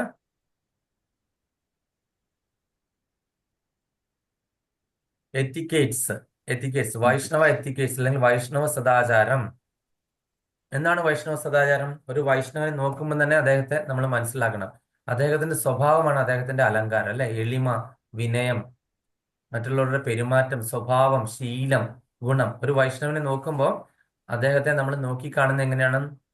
അദ്ദേഹം മറ്റുള്ളവരുടെ കുറ്റം പറയുന്ന ഒരു വ്യക്തി ആയിരിക്കത്തില്ല ഒരു ശരിയായിട്ടുള്ള വൈഷ്ണവൻ. എല്ലാ കാര്യത്തെയും നല്ല പോസിറ്റീവായിട്ട് എടുക്കുന്ന ഒരാളാണ്. അപ്പൊ അദ്ദേഹത്തിന്റെ ഗുണം തന്നെയാണ് അദ്ദേഹത്തിന്റെ ഭൂഷണം, അലങ്കാരം. അദ്ദേഹത്തിന്റെ സ്വഭാവം, അദ്ദേഹത്തിന്റെ രീതി, പെരുമാറ്റം, അദ്ദേഹത്തിന്റെ എളിമ, ഇതൊക്കെ തന്നെയാണ് ഒരു വൈഷ്ണവനെ എടുത്തു കാണുന്നത്. വൈഷ്ണവൻ എപ്പോഴും ദുഃഖിയായിരിക്കും. അല്ലെങ്കിൽ ഒരുത്തന് എന്തെങ്കിലും ഒരു ഇത് പറ്റിയെങ്കിൽ ഉടനെ കൈകൊട്ടി ചിരിക്കുക. പിന്നെ ഒരു വേറുകൃത്യോ ഒരു മതത്തിന്റെയോ അല്ലെങ്കിൽ ഒരു ജാതിയുടെയോ അല്ലെങ്കിൽ ഒരു നിറത്തിന്റെയോ അല്ലെങ്കിൽ ഒരു പ്രൊഫഷന്റെയോ അല്ലെങ്കിൽ ഒന്നിന്റെ അടിസ്ഥാനത്തിൽ ഒരു വേറുകൃത്യം ഒരിക്കലും ഒരു വൈഷ്ണവനും ഉണ്ടാകാൻ പാടില്ല മറ്റൊരു വ്യക്തിയോടും. ഒരു കാസ്റ്റിന്റെയോ ക്രീഡിന്റെയോ ഒന്നിന്റെയും അടിസ്ഥാനത്തിൽ ഒരു വേറുകൃത്യോ ഒരു വ്യത്യാസമോ ഒരു മൃഗങ്ങളോടോ ഒരു പശുവിനോടോ, ഇത് ഒരു മൃഗമല്ലേ, ഇതൊരു ഈച്ചയല്ലേ, ഇതൊരു ഉറുമ്പല്ലേ, ഇതെല്ലാം ഭഗവാന്റെ സൃഷ്ടിയാണെന്നുള്ള എല്ലാവരെയും സമഭാവനയോടുകൂടി കാണുക. അങ്ങനെ ആയിരിക്കണം ഒരു വൈഷ്ണവന്റെ ആറ്റിറ്റ്യൂഡ് അല്ലെങ്കിൽ മനോഭാവം. പിന്നെ എന്താണ്? പിന്നെ ഭൗതികമായിട്ട് നമ്മൾ ചെയ്യുന്ന, അതിലേക്ക് എത്താൻ വേണ്ടിയിട്ട് ഭൗതികമായിട്ട് നമ്മൾ കുറെ കാര്യങ്ങൾ ചെയ്യുന്നുണ്ട് വൈഷ്ണവ ആചരണത്തിൽ. അതാണ് രാവിലെ നമ്മൾ ഗംഗാജലത്തിൽ കുളിച്ചിട്ട് ഗംഗാദേവി അപ്പൊ അവിടെ തൊട്ട് തുടങ്ങും നമ്മുടെ രാവിലത്തെ ബ്രഹ്മമുഹൂർത്തത്തിൽ എണീക്കുക. ബ്രഹ്മമുഹൂർത്തം എന്ന് പറഞ്ഞാൽ 3:30-4 ആകുന്ന സമയത്ത് എണീക്കുക. എന്നിട്ട് നമ്മൾ ഗംഗാദേവിയെ ആവാഹിച്ച് നമ്മുടെ ബക്കറ്റിൽ വെച്ച് നമ്മൾ കുളിക്കുക, മന്ത്രമൊക്കെ ജപിച്ചിട്ട്. എന്നിട്ട് എന്ത് ചെയ്യണം? കുളിച്ചു കഴിഞ്ഞിട്ട് നമ്മൾ 12 അംഗങ്ങളിലും തിലകം, വൈഷ്ണവ തിലകം തൊടുക. അപ്പൊ ഞാൻ ഈ തൊട്ടിരിക്കുന്ന തിലകം തന്നെ 12 സ്ഥലത്ത് തൊടണം. ആ 12 മന്ത്രങ്ങൾ എന്താണ്? ഓം കേശവായ നമഃ, ഓം നാരായണ നമഃ, ഓം മാധവായ നമഃ, ഓം ഗോവിന്ദായ നമഃ, ഓം വിഷ്ണവേ നമഃ, ഓം മധുസൂദനായ നമഃ, ഓം ത്രിവിക്രമായ നമഃ, ഓം വാമനായ നമഃ, ഓം ശ്രീധരായ നമഃ, ഓം ഹൃഷീകേശായ നമഃ, ഓം പദ്മനാഭായ നമഃ, ഓം ദാമോദരായ നമഃ. പിന്നെ അടുത്ത് നമ്മൾ 13ാമത്തെ നമ്മളുടെ നെറുകന്തലയിലും കൂടെ കൂടും, ഓം വാസുദേവായ നമഃ. അങ്ങനെ ആ 13 മന്ത്രങ്ങളും നമ്മൾ ജപിച്ച് പിന്നെ നമ്മൾ ജപം തുടങ്ങി, ആചമനം ചെയ്തു, ജപം തുടങ്ങി, ആരതി ചെയ്തു. അങ്ങനെ നമ്മൾ വൈഷ്ണവ ഡ്രസ്സ് അല്ലെങ്കിൽ ധോത്തിയും കുർത്തയൊക്കെ വൈഷ്ണവ ഡ്രസ്സ് ഇട്ടു. പിന്നെ എന്താണ്? കഴുത്തിൽ എന്താണ്? ഖണ്ഡിമാല, കണ്ടത്തിൽ ധരിക്കുന്ന മാല ഖണ്ഡിമാല, തുളസിമാല ഇടുക. പിന്നെ നമ്മൾ യമനിയമങ്ങൾ പാലിക്കുക. ആ 4 യമനിയമങ്ങൾ അറിയാമല്ലോ, ആ യമനിയമങ്ങൾ പാലിക്കുക. പിന്നെ എന്താണ്?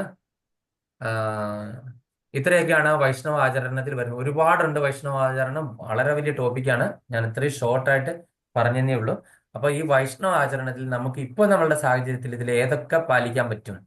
നമ്മളുടെ സ്വഭാവ സവിശേഷതകൾ നമുക്ക് ചെയ്യുന്നതിന് എന്തുകൊണ്ടാണ് കുഴപ്പം? അതിലേക്ക് എത്താൻ വേണ്ടിയിട്ടാണ് നമ്മൾ എന്താണ്? ഹരിനാമം ജപിച്ച് നമ്മൾ ആ ക്വാളിറ്റിയിലേക്ക് എത്തുകയാണ്. ഹരിനാമം ജപിക്കുന്ന ഒരു വ്യക്തിക്ക് മറ്റൊരാളോട് ഒരിക്കലും ക്രൂരതയായിട്ട് പെരുമാറാൻ സാധിക്കില്ല. ഹരിനാമം ജപിച്ചു കഴിഞ്ഞാൽ ഓട്ടോമാറ്റിക്കായിട്ട് നമ്മളുടെ ഈ ഹൃദയത്തിൽ ജന്മജന്മാന്തരങ്ങളായിട്ട് എടുത്തിട്ടുള്ള ഈ കൊണ്ടു നടക്കുന്ന പാപകർമ്മങ്ങളിൽ നിന്ന് കുറേശ്ശെ ആ പൊടി നീക്കം ചെയ്ത് വരും. അതൊരു പ്യൂരിഫയർ ആണ് അല്ലെ ഹരിനാമം എന്ന് പറഞ്ഞ്. നമ്മൾ അറിയാതെ തന്നെ നമ്മളുടെ അന്തരംഗത്തെ പ്യൂരിഫൈ ചെയ്യും. അപ്പം നമ്മൾ എപ്പോഴും പറയും നമ്മൾ ഉള്ളിലേക്ക് നോക്കണം, നമ്മൾ ഉള്ളിലേക്ക് തിരിഞ്ഞു നോക്കണം എന്ന് പല ശാസ്ത്രങ്ങളും പല ആചാര്യന്മാരും പറയുന്നുണ്ടല്ലോ. ഉള്ളിലേക്ക് തിരിഞ്ഞു നോക്കുക. ആ ഉള്ളിലേക്ക് തിരിഞ്ഞു നോക്കാൻ ഉള്ളിൽ എന്താണ് നമ്മൾ കാണുന്നില്ല? ഇവിടെ കറുപ്പാണ് അല്ലെ? മുഴുവൻ കറുപ്പാണ്, കരി പോലെ കറുത്ത മാലിന്യങ്ങൾ കൊണ്ട് നിറഞ്ഞിരിക്കുക, വിദ്വേഷവും കാമവും ക്രോധവും എല്ലാമായിട്ടല്ലേ. അപ്പൊ അതെല്ലാം മാറി ആ ഒരു കർട്ടൻ അങ്ങ് മാറിക്കഴിഞ്ഞാൽ മാത്രമേ നമ്മൾ ഉള്ളിലിരിക്കുന്ന പരമാത്മാവിനെ കാണാനായിട്ട് സാധിക്കത്തുള്ളൂ. ഉള്ളിലേക്ക് നോക്കുക എന്ന് പറഞ്ഞാൽ അത്ര ഈസി അല്ല അല്ലേ? അതിനു വേണ്ടിയിട്ട് എന്താണ്? ഈ കറകളെല്ലാം മാലിന്യങ്ങളൊക്കെ ആ കണ്ണാടിയിൽ നിന്ന് ചേതോ ദർപ്പണ മാർജനം ഭവമഹാ ദാവാഗ്നി നിർവാപണം ശ്രേയ കൈരവ ചന്ദ്രികാ വിതരണം വിദ്യാവതു ജീവനം ആനന്ദാംബുതിവർദ്ധനം പ്രതിപദം പൂർണ്ണാമൃതാസ്വാദനം സർവാത്മാ സ്നവനം പരം വിജയതേ ശ്രീകൃഷ്ണ സങ്കീർത്തനം. ഇത് എവിടെയാ പറഞ്ഞിരിക്കുന്നത്? ശിഷ്ടാഷ്ടകത്തിൽ, ചൈതന്യ മഹാപ്രഭുവിന്റെ ശിഷ്ടാഷ്ടകത്തിലാണ് ഇത് പറഞ്ഞിരിക്കുന്നത്. ചേതോ ദർപ്പണം, നമ്മുടെ മനസ്സാകുന്ന ദർപ്പണത്തെ എന്താണ്? എന്താണ് നമ്മൾ കഴുകി തൂത്ത് തുടച്ച് വൃത്തിയാക്കണം. നമ്മൾ നമ്മുടെ വീട്ടിലിരിക്കുന്ന കണ്ണാടി ഒരുപാട് നാളായിട്ട് പൊടിപടലങ്ങളാണ്, നമ്മളുടെ പ്രതിബിംബം അതിൽ കാണത്തില്ല അല്ലേ. അത് തുടച്ച് വൃത്തിയാക്കി കഴിഞ്ഞ് കഴിഞ്ഞാൽ നമ്മുടെ പ്രതിബിംബം നമുക്ക് തന്നെ കാണാൻ സാധിക്കും. എന്ന് പറഞ്ഞ പോലെ ഹൃദയമാകുന്ന ദർപ്പണത്തിൽ നമ്മള് ഈ ഹരിനാമം കൊണ്ടല്ലേ, ശ്രീകൃഷ്ണ സങ്കീർത്തനം എന്നാണ് ഇതിനകത്ത് പറഞ്ഞിരിക്കുന്നത്. ശ്രീകൃഷ്ണ സങ്കീർത്തനമാകുന്ന പ്യൂരിഫയറും കൊണ്ട് തുടച്ച് ക്ലീൻ ചെയ്ത് ആ പൊടിപടലങ്ങളൊക്കെ മാറ്റി കഴിഞ്ഞു കഴിഞ്ഞാൽ ആ ദർപ്പണത്തിൽ ഉള്ളിൽ നമ്മൾ ഭഗവാനെ കാണണം. ഭഗവാനെ കാണാൻ സാധിക്കുവാണെന്നുണ്ടെങ്കിൽ അപ്പോഴാണ് നമ്മൾ ഉള്ളറിയുന്നത്, ഉള്ളിലേക്ക് തിരിച്ചു പോകും, നമ്മളെ തന്നെ നമ്മൾ മനസ്സിലാകുന്നത്.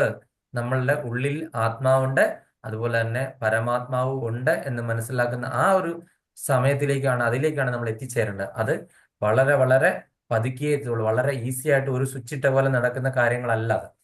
വളരെ വളരെ ബുദ്ധിമുട്ടാണ്. ഹരിനാമം ജപിക്കുന്ന സമയത്ത് നമുക്ക് ഒരുപാട് ചിന്തകളും വിചാരങ്ങളും അനാവശ്യമായ ചിന്തകൾ വരും. കാര്യം എന്തുകൊണ്ടാണ്? ഈ പൊടി അങ്ങ് ഇളകി തുടങ്ങും. നമ്മൾ വിചാരിക്കും ഒന്നും കാണുന്നില്ല എന്ന്. പക്ഷെ അത് അങ്ങ് ഇളകി പോയിക്കൊണ്ടേയിരിക്കും. നമ്മൾ അങ്ങ് ഇളകി പോയിക്കൊണ്ടേയിരുന്നത് വർഷങ്ങളെടുക്കും. ഈ ഒരു പ്രോസസ്സ് ചെയ്ത് നമ്മൾ പിന്നെ ആ വൈഷ്ണവ ആചരണം ഓരോരോ ശീലങ്ങളിലേക്ക് എത്തും. നമ്മളുടെ സ്വഭാവവും ശീലവും ഒക്കെ കൃത്യമാക്കുക. അത് കഴിഞ്ഞിട്ട് നമ്മളുടെ എന്താണ് ആഹാരത്തിലൂടെ, അതായത് സാത്വികമായിട്ടുള്ള ഭഗവാനെ നിവേദിച്ച ആഹാരത്തിൽ കൂടെയും ഒരുപാട് ഇത് നമുക്ക് ഈ ഒരു രീതിയിലേക്ക് എത്തിച്ചേരാൻ സാധിക്കും. ഹരിനാമജപം, കൃഷ്ണപ്രസാദം കഴിക്കുക, ഈ രണ്ട് രീതിയിൽ കൂടെയാണ് മെയിൻലി നമുക്ക് നമ്മളുടെ ആ ഒരു സ്വഭാവത്തെയും നമ്മളുടെ ആ ഒരു ശീലത്തെയൊക്കെ ഡെവലപ്പ് ചെയ്യാനായിട്ട് സാധിക്കത്തുള്ളൂ. ഓക്കെ, ഇതിലൂടെ ഓട്ടോമാറ്റിക്കലി നമ്മൾ ഭഗവാന്റെ കൃപ നമുക്ക് വന്നു ചേർന്നുകൊണ്ടിരിക്കുകയാണ് അല്ലേ. ഭഗവാന്റെ കൃപയിലേക്ക്, ഭഗവാന്റെ ആ ഒരു ആ ഒരു മെർസിയിലേക്ക് എത്തിച്ചേരുമ്പോൾ നമുക്ക് എന്തെല്ലാം കാര്യങ്ങൾ ഭഗവാനായിട്ട് നമുക്ക് മെഡിറ്റേറ്റ് ചെയ്യാൻ സാധിക്കും, ഭഗവാനായിട്ട് കമ്മ്യൂണിക്കേറ്റ് ചെയ്യാൻ സാധിക്കും. ഭഗവാൻ നമ്മളുടെ എന്താണ്, നമ്മൾ ഏത് ഭാവത്തിലാണ് ഭഗവാനെ മെഡിറ്റേറ്റ് ചെയ്യുന്ന ആ ഒരു ഭാവത്തിൽ റെസിപ്രോക്കേറ്റ് ചെയ്യാനായിട്ട് സാധിക്കും. ഭഗവാന്റെ സാഖ്യരൂപത്തിൽ നമുക്ക് മെഡിറ്റേറ്റ് ചെയ്യാൻ പറ്റും. സാഖ്യരൂപം ആരൊക്കെയായിരുന്നു സാഖ്യരൂപത്തിൽ മെഡിറ്റേറ്റ് ചെയ്ത ഭഗവാനെ?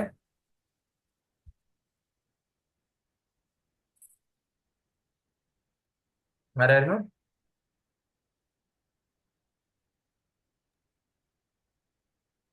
സാഖ്യം അർജുനനും ആ അർജുനല്ലേ പ്രഭു? അർജുനൻ, നമ്മുടെ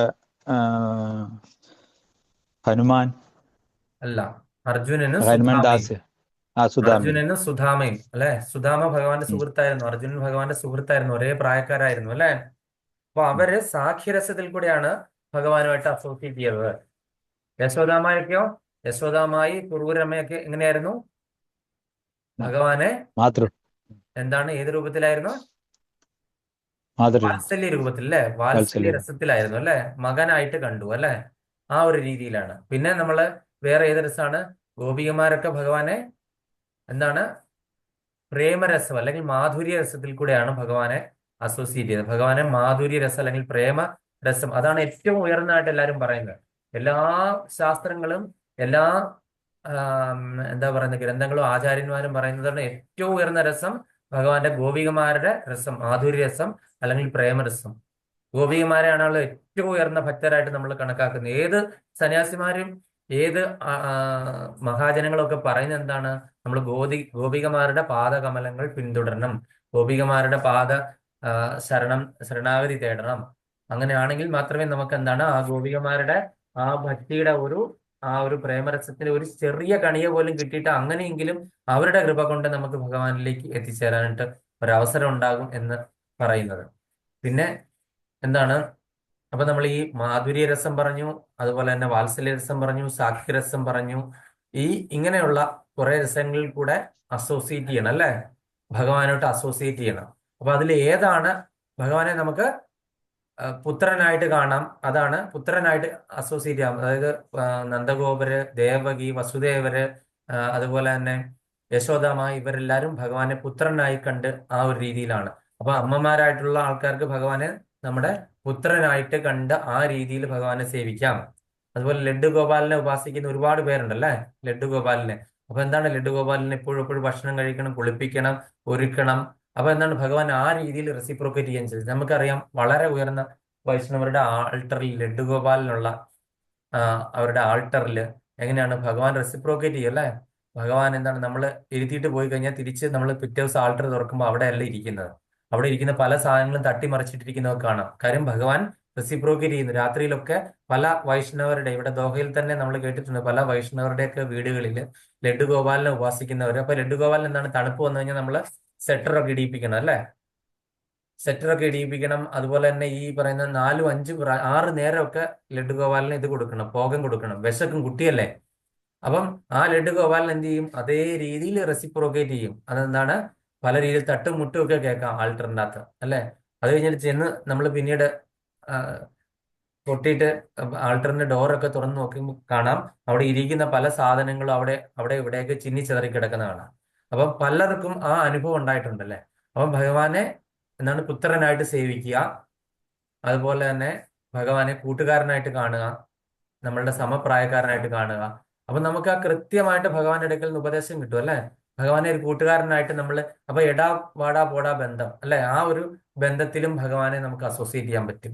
ഇതൊന്നും അല്ലെങ്കിൽ ഭഗവാനായിട്ട് തന്നെ നമുക്ക് കാണാം, ഭയഭക്തിയോട് കൂടി ഭഗവാനായിട്ട് മാറുവാണെന്നാണ് ഒരു ഡിസ്റ്റൻസ് വരും അല്ലെ. വിഷ്ണു രൂപത്തിലാകുമ്പോഴത്തേന് എന്താണ്, ആ ഒരു ഭക്തിയും ബഹുമാനവും റെസ്പെക്റ്റും എല്ലാം ആണ് അല്ലെ. എങ്ങനെയാണ് ദേവന്മാരൊക്കെ പോയി ക്ഷീരസാഗരത്തിന്റെ തീരത്തിൽ നിന്ന്, ഭഗവാനെ അവർക്കൊക്കെ പേടിയാണ് അല്ലെ. ഭഗവാനെ അവിടെ ചെന്ന് നേരിട്ട് നിന്നാൽ കാണാൻ പറ്റുമോ? ക്ഷീരസാഗരത്തിന്റെ ബോർഡറിന്റെ ഇപ്പുറത്താണ് നിൽക്കുന്നത്, അവർക്ക് അങ്ങോട്ടേക്ക് കയറേണ്ട അനുവാദം ഇല്ല. അവിടെ നിന്നിട്ട് അവർ പുരുഷ സൂക്തം ജപിച്ചിട്ട് ഭഗവാൻ എപ്പോഴാണ് പ്ലീസ് ആകുന്നത് ആ സമയത്ത് മാത്രം ഭഗവാന്റെ ഇച്ഛ അനുസരിച്ചിട്ടാണ് ഭഗവാൻ വരുന്നത്. അല്ല ദേവന്മാരുടെ പ്രാർത്ഥനയിൽ പ്രീതനായിട്ടല്ല, ഭഗവാന് തോന്നണം ആ സമയത്ത് ഭഗവാൻ അവിടെ ആവിർഭവിക്കും. അത് കഴിഞ്ഞിട്ട് ഭഗവാനോട് ഇവർ കാര്യങ്ങളൊക്കെ പറഞ്ഞ്, ഭഗവാൻ പറഞ്ഞു ഞാൻ നോക്കട്ടെ എന്നൊക്കെ പറഞ്ഞ് പറയും. അത് കഴിഞ്ഞ് ഭഗവാന്റെ ഇച്ഛയുള്ള സമയത്താണ് ഭഗവാൻ അവതാരം എടുക്കുന്നത്, അല്ലാതെ ഇവരുടെ ഇച്ഛയ്ക്ക് അനുസരിച്ചിട്ടല്ല. അപ്പൊ ആ ഒരു ഭയഭക്തി അല്ലെങ്കിൽ ആ ഒരു റെസ്പെക്ട്, ബഹുമാനം, ഇതൊക്കെ വിഷ്ണു രൂപത്തോടാണ് തോന്നുന്നത്. അപ്പം ഭയഭക്തിയിൽ നമുക്ക് ഭഗവാനെ ആയിട്ട് മെഡിറ്റേറ്റ് ചെയ്യാൻ പറ്റും. അപ്പൊ നമ്മൾക്ക് ഏതാണ്, നമുക്ക് ഏത് രൂപത്തിൽ മെഡിറ്റേറ്റ് ചെയ്യണം, ഏത് രീതിയിൽ, ഏത് രസത്തിൽ കൂടെ ഭഗവാനെ അസോസിയേറ്റ് ചെയ്യണം എന്ന് നമ്മൾ ഓരോരുത്തരും തീരുമാനിക്കണം. നമ്മളുടെ ഭഗവാനുമായിട്ടൊരു ബന്ധം എന്ന് പറയുന്നത്, നമ്മൾ ഗോലോക വൃന്ദാവനത്തിൽ നമ്മൾ ഭഗവാന്റെ കൂടെ ഉള്ളപ്പോഴേ നമ്മൾ പ്രെഡിക്റ്റ് ചെയ്തിരിക്കുന്നതാണ് അല്ലേ. ഗോലോക വൃന്ദാവനത്തിൽ ഭഗവാനുമായിട്ട് നമ്മൾ ഒരുമിച്ച് അസോസിയേറ്റ് ചെയ്ത് ഏത് ഭാവത്തിലാണ് എന്നുള്ള രീതിയിലായിരിക്കണം നമ്മൾ ഭഗവാനുമായിട്ട് തെരഞ്ഞെടുക്കേണ്ടത്. ഇതിൽ ഏത് രീതിയിലാണ് ഞാൻ ഭഗവാനുമായിട്ട് അസോസിയേറ്റ് ചെയ്യേണ്ടതെന്ന്. അപ്പൊ അത് ചിലർക്കൊന്നും അറിയാണ്ട് സാധിക്കത്തില്ല, കാര്യം മായ ആണ്, നമ്മൾ മായയിൽ ജീവിക്കുന്നതാണ്. അപ്പൊ നമ്മള് ഹരേ കൃഷ്ണ, ഹരേ കൃഷ്ണ പ്രഭു, ചോദിച്ചായിരുന്നു എന്തേലും? ഇല്ല, പ്രകാരം പ്രഭുവിന്റെ കൈതട്ടി വന്നാണ്. അതെ. അപ്പൊ അങ്ങനെ ഏതാണ് നമുക്ക് അറിയാൻ വയ്യെങ്കിൽ നമുക്ക് നമ്മുടെ ഗുരുക്കന്മാരോട് ചോദിക്കാം, അല്ലെങ്കിൽ നമ്മൾ തന്നെ കണ്ടെത്തുക ഏത് രീതിയിലാണെന്ന് ഉള്ളതല്ല. ഏത് രീതിയിൽ ചെയ്താലാണ് എനിക്ക് കൂടുതൽ അതിൻ്റെ അകത്ത് എനിക്ക് തന്നെ ഒരു സംതൃപ്തി ഉണ്ടാകുന്നതെന്ന് മനസ്സിലാക്കി കഴിഞ്ഞാൽ നമ്മൾ ആ രീതിയിൽ ചെയ്യുക.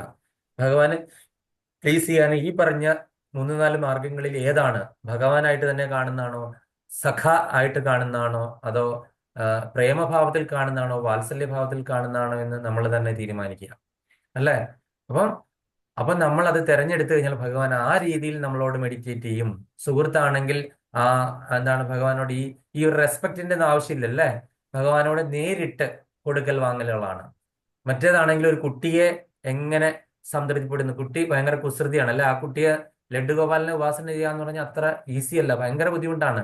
കാര്യം നമുക്ക് പിന്നെ വീട്ടിൽ വേറെ ഒരു കാര്യങ്ങളും ചെയ്യാൻ, കാര്യം ഈ കുട്ടി എപ്പോഴും വിശന്നിരിക്കുകയാണല്ലോ അല്ലെ. അപ്പൊ കുട്ടിക്ക് എത്ര പ്രാവശ്യം നമ്മൾ ഭോഗം ഉണ്ടാക്കി, ആ ഉണ്ടാക്കുന്ന ഒരു ഭാവം യശോദാമാവിന്റെ ഭാവത്തിലായിരിക്കണം അല്ലെ. അപ്പൊ അതൊരു അത്ര ഈസി അല്ല ഭഗവാനെ കുട്ടിയായിട്ട് കാണുക എന്നുള്ളത്. കുട്ടിയായിട്ട് കാണുകയാണെങ്കിൽ അതേ രീതിയിൽ നമ്മൾ ഉപാസിക്കണം. അതുപോലെ തന്നെ ഭഗവാൻ ഭയഭക്തി ബഹുമാനത്തോടു കൂടി ചെയ്യണമെങ്കിലും ഒരു കുറച്ച് ബുദ്ധിമുട്ടാണ്. ഗോപികമാരുടെ രസത്തിലേക്ക് എത്തിച്ചേരുന്ന ഭഗവാനെ എന്താണ്, മാധുരരസ ഭർത്താവായിട്ട് കണ്ടു അല്ലെങ്കിൽ കമിതാവായിട്ട് കണ്ടു, ആ ഒരു രൂപത്തിൽ ചെയ്യണമെങ്കിലും അത്ര ഈസി അല്ല അല്ലേ. അപ്പം അപ്പൊ നമ്മൾ തന്നെ തീരുമാനിക്കുക നമ്മൾ ഏത് രീതിയിൽ നമ്മൾ ഭഗവാനെ ഉപാസിക്കണം എന്ന്. അപ്പൊ ഇതിൽ ഏതെങ്കിലും ഒരു മാർഗം സ്വീകരിച്ചിട്ട്, അല്ലെങ്കിൽ കൂട്ടുകാരനായിട്ട് കാണാനാണെങ്കിൽ അങ്ങനെ ആ ഒരു രീതിയിൽ നമ്മൾ ഭഗവാനുമായിട്ട് അടുപ്പം ഉണ്ടാക്കണം, ഭഗവാനായിട്ട് ബന്ധം സ്ഥാപിക്കണം. ഇതൊന്നും നമുക്ക് അറിയത്തില്ല എന്നുണ്ടെങ്കിൽ നമ്മൾ വെറുതെ ഹരിനാമം ജപിച്ചിട്ട് നമ്മൾ ഈ പറയുന്ന ഈ 3-4 ABCDയിൽ പറഞ്ഞിരിക്കുന്ന ഏതൊക്കെ കാര്യങ്ങൾ നമുക്ക് ചെയ്യാൻ പറ്റുമെന്നുണ്ടെങ്കിൽ ആ രീതിയിൽ ഭഗവാനെ ആയിട്ട് അസോസിയേറ്റ് ചെയ്യാനായിട്ട് നമ്മൾ ശ്രമിക്കുക.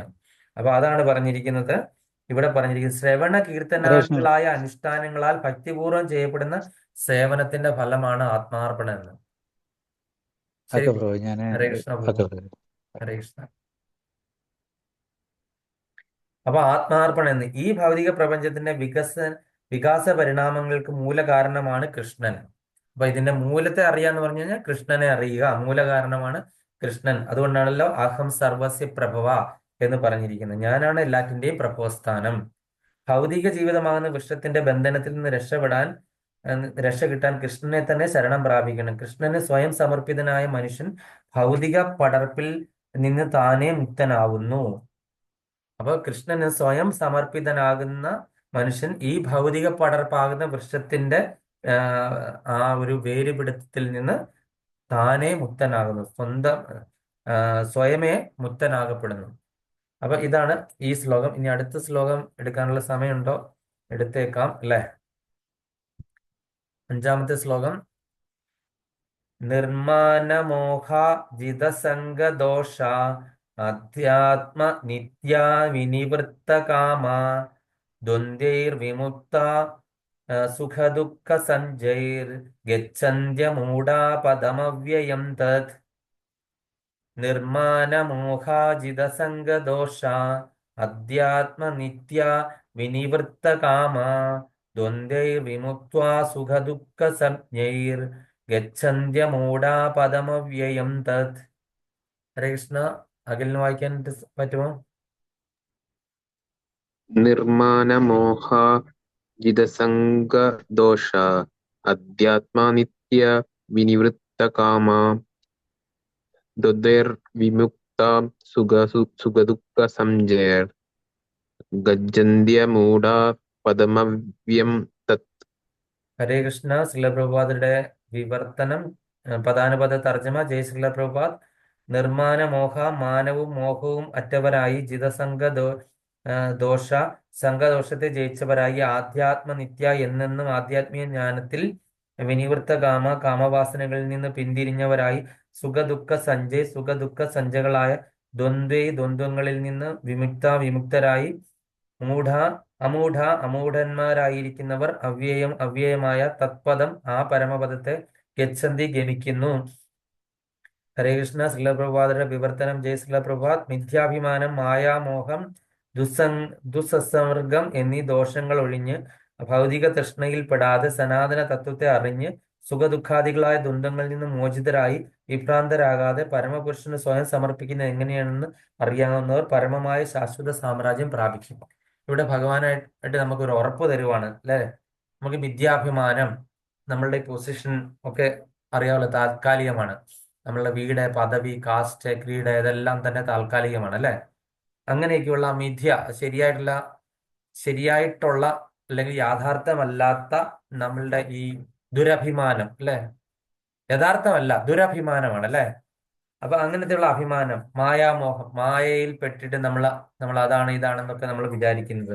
ദുസ്സംസർഗം, അതായത് നമ്മൾ മോശമായിട്ടുള്ള വ്യക്തികളുടെ കൂടെയുള്ള കൂട്ടുകെട്ട് എന്നീ ദോഷങ്ങളൊക്കെ ഒഴിഞ്ഞ് ഭൗതിക തൃഷ്ണയിൽ പെടാതെ, ഭൗതികമായ തൃഷ്ണ എന്ന് പറഞ്ഞാൽ എന്താണ്? മരുഭൂമിയിലൊക്കെ നമ്മൾ ഇങ്ങനെ നോക്കുമ്പോഴത്തെ അവിടെ വെള്ളം ഉണ്ടെന്ന് ഇങ്ങനെ തോന്നിക്കും അല്ലെ. ഇങ്ങനെ നല്ല ചൂടുള്ള സമയത്ത് ഇങ്ങനെ വെള്ളം ഇങ്ങനെ ഓളം തട്ടുന്നതാണെന്ന് തോന്നും. ശരിക്കും അത്രയും ദൂരം നമ്മൾ നടന്നു നിന്ന് കഴിയുമ്പോഴത്തേന് എന്താണ്, ഈ പറയുന്ന വെള്ളം അത്രയും ദൂരത്തേക്ക് തന്നെ പിന്നെ മാറ്റപ്പെടും അല്ലെ. ആ ഒരു വെള്ളച്ചാട്ടം പോലെ ഇങ്ങനെ തിളച്ച് ഇങ്ങനെ നിൽക്കുകയാണ് അല്ലെ. പക്ഷെ ശരിക്കും ആ മരുഭൂമിയിൽ അവിടെ ചെന്ന് കഴിയുമ്പോഴത്തേന് ആ ഒരു വെള്ളം അവിടെ ഉണ്ടെന്ന് തോന്നുമോ? ഇല്ല, അത് യാഥാർത്ഥ്യമല്ലായിരുന്നു. നമ്മൾ അത്രയും ദൂരം അവിടെ ചെന്ന് കഴിയുമ്പോഴത്തേന് അത് അത്രയും തന്നെ ദൂരത്തിലാണ് നമുക്ക് കാണാനായിട്ട് സാധിക്കും. എന്ന് പറഞ്ഞതുപോലെ നമ്മൾ ഈ ഉണ്ട് എന്ന് വിചാരിക്കുന്ന പല കാര്യങ്ങളും ഈ പറയുന്ന പോലെ തൃഷ്ണ. അപ്പൊ ആ തൃഷ്ണയിൽ നിന്ന്, ഈ ഭൗതികമാകുന്ന തൃഷ്ണ അല്ലെങ്കിൽ ഭൗതിക ജീവിതമല്ല എല്ലാത്തിന്റെയും എന്താ പറഞ്ഞ അടിവേര അല്ലെങ്കിൽ അടിസ്ഥാനം എന്ന് നമ്മൾ വിചാരിക്കരുത്. അപ്പൊ അങ്ങനെ സനാതന തത്വത്തെ അറിഞ്ഞ്, നമ്മുടെ ഈ ഹിന്ദു മതം എന്നൊക്കെ ഇപ്പോഴാണല്ലോ പേര് പറയുന്നത് എല്ലാവരും. പക്ഷെ ആ നമ്മളിപ്പോൾ അനുഷ്ഠിച്ചു പോകുന്ന ഈ മതത്തിന് ഒരു പേരില്ലാത്ത മതമാണ്. ഇതിനെ സനാതന മതം എന്നാണ് അറിയപ്പെടുന്നത്. സനാതന ധർമ്മം എന്ന് പറഞ്ഞ് എന്നും നിലനിൽക്കുന്നത്, ശാശ്വതമായിട്ടുള്ളത്. കാര്യം അത് ഉണ്ടാക്കിയതിൽ ആരെങ്കിലും ഉണ്ടാക്കിയതാണെങ്കിൽ മാത്രമല്ലേ ഉള്ളൂ അത് ഇല്ലാതായി തീരുന്നുള്ളൂ. ഇത് ആരും ഉണ്ടാക്കിയ ഒരു മതമല്ലാത്തത് കൊണ്ട് നമ്മൾ ഇപ്പോൾ വിശ്വസിക്കുന്ന ഈ മതത്തിന് ഒരിക്കലും ഒരു നാശമില്ല, സനാതനം. അതുകൊണ്ടാണ് സനാതന ധർമ്മം എന്ന് അറിയപ്പെടുന്നത്. ആരെങ്കിലും ഉണ്ടാക്കിയതാണെങ്കിൽ മാത്രമേ അത് എന്താണ്, അത് നശിക്കുകയുള്ളൂ. ഇത് ആരും ഉണ്ടാക്കിയതല്ല. കാര്യം നമ്മൾ ജനിക്കുന്ന ആരും ഈ ഭൗതിക ലോകത്തിൽ ജനിക്കുന്ന ഏതൊരു വ്യക്തിയും എന്താണ് സനാതനികളായിട്ടാണ് ജനിക്കുന്നത്. ഒരാള് മാമോദിസ മുഖ്യെങ്കിൽ അവനൊരു ക്രിസ്ത്യാനിയായി, അവര് എന്താണ് സുന്നത്ത് ചെയ്തെങ്കിൽ അവനൊരു മുസ്ലിമായി.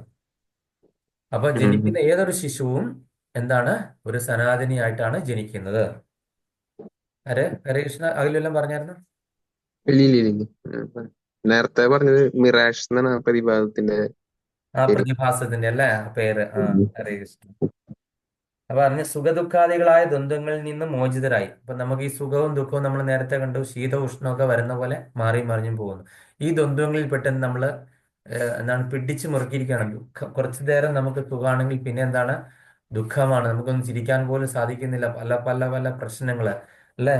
അതിൽ നിന്ന് നമ്മൾ മോചിതരാകണം. എങ്ങനെ മോചിതരാകണം? നമ്മൾ സാധാരണക്കാരെ കൊണ്ട് വലിയ ഈ ദ്വന്ദ്ം എന്ന് പറഞ്ഞാൽ രണ്ട്, ഈ ദ്വന്ദ്ങ്ങളിൽ നിന്ന് മോചിതരാകാതെ വിഭ്രാന്തരാകാതെ നമ്മൾ വിഭ്രാന്തരാകാതെ പരമപുരുഷന് സ്വയം സമർപ്പിക്കണം.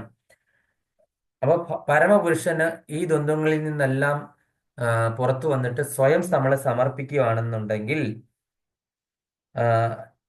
ഇങ്ങനെ ഇതിനെപ്പറ്റി ജ്ഞാനമുള്ള ആൾക്കാര് പരമപദം പ്രാപിക്കും, അല്ലെങ്കിൽ ശാശ്വതമായ എന്റെ സാമ്രാജ്യം പ്രാപിക്കും എന്ന് ഭഗവാൻ ഉറപ്പ് നൽകുവാണ്. ഇവിടെ ഭഗവാന്റെ ഒരു ഉറപ്പാണ് അല്ലെ. അപ്പൊ ഈ ദ്വന്ദ്ങ്ങളിൽ നിന്നൊക്കെ തന്നെ നമ്മൾ പുറത്തു വന്ന് ഭഗവാനെല്ലാം നമ്മൾ സ്വയം സമർപ്പിക്കുന്നത് എങ്ങനെയാണെന്നുള്ള ജ്ഞാനം നമ്മൾ ആർജിക്കുകയാണെന്നുണ്ടെങ്കിൽ ഈ ദ്വന്ദ്ങ്ങളിൽ നിന്നും എല്ലാം നമ്മൾ പുറത്തു വന്ന് നമ്മൾ ഭഗവാന്റെ സാമ്രാജ്യം പ്രാപിക്കുമെന്ന് ഭഗവാൻ ഒരു ഉറപ്പ് പറഞ്ഞിരിക്കുകയാണ്.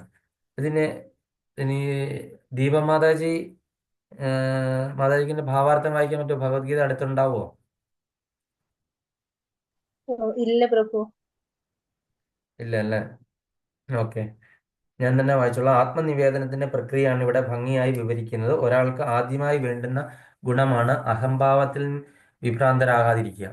അപ്പൊ നമ്മള് സാധാരണഗതിയിൽ നമ്മളുടെ ഈ അഹംഭാവം, ഞാനാണ് ഞാനാണ് ഞാനാണ്, ഞാൻ ചെയ്തു ഇങ്ങനെ ഈ അഹംഭാവത്തിൽ വിഭ്രാന്തരാകാതിരിക്കുക. ഈ ഞാൻ അതിനു പകരം ഭഗവാനാണ്.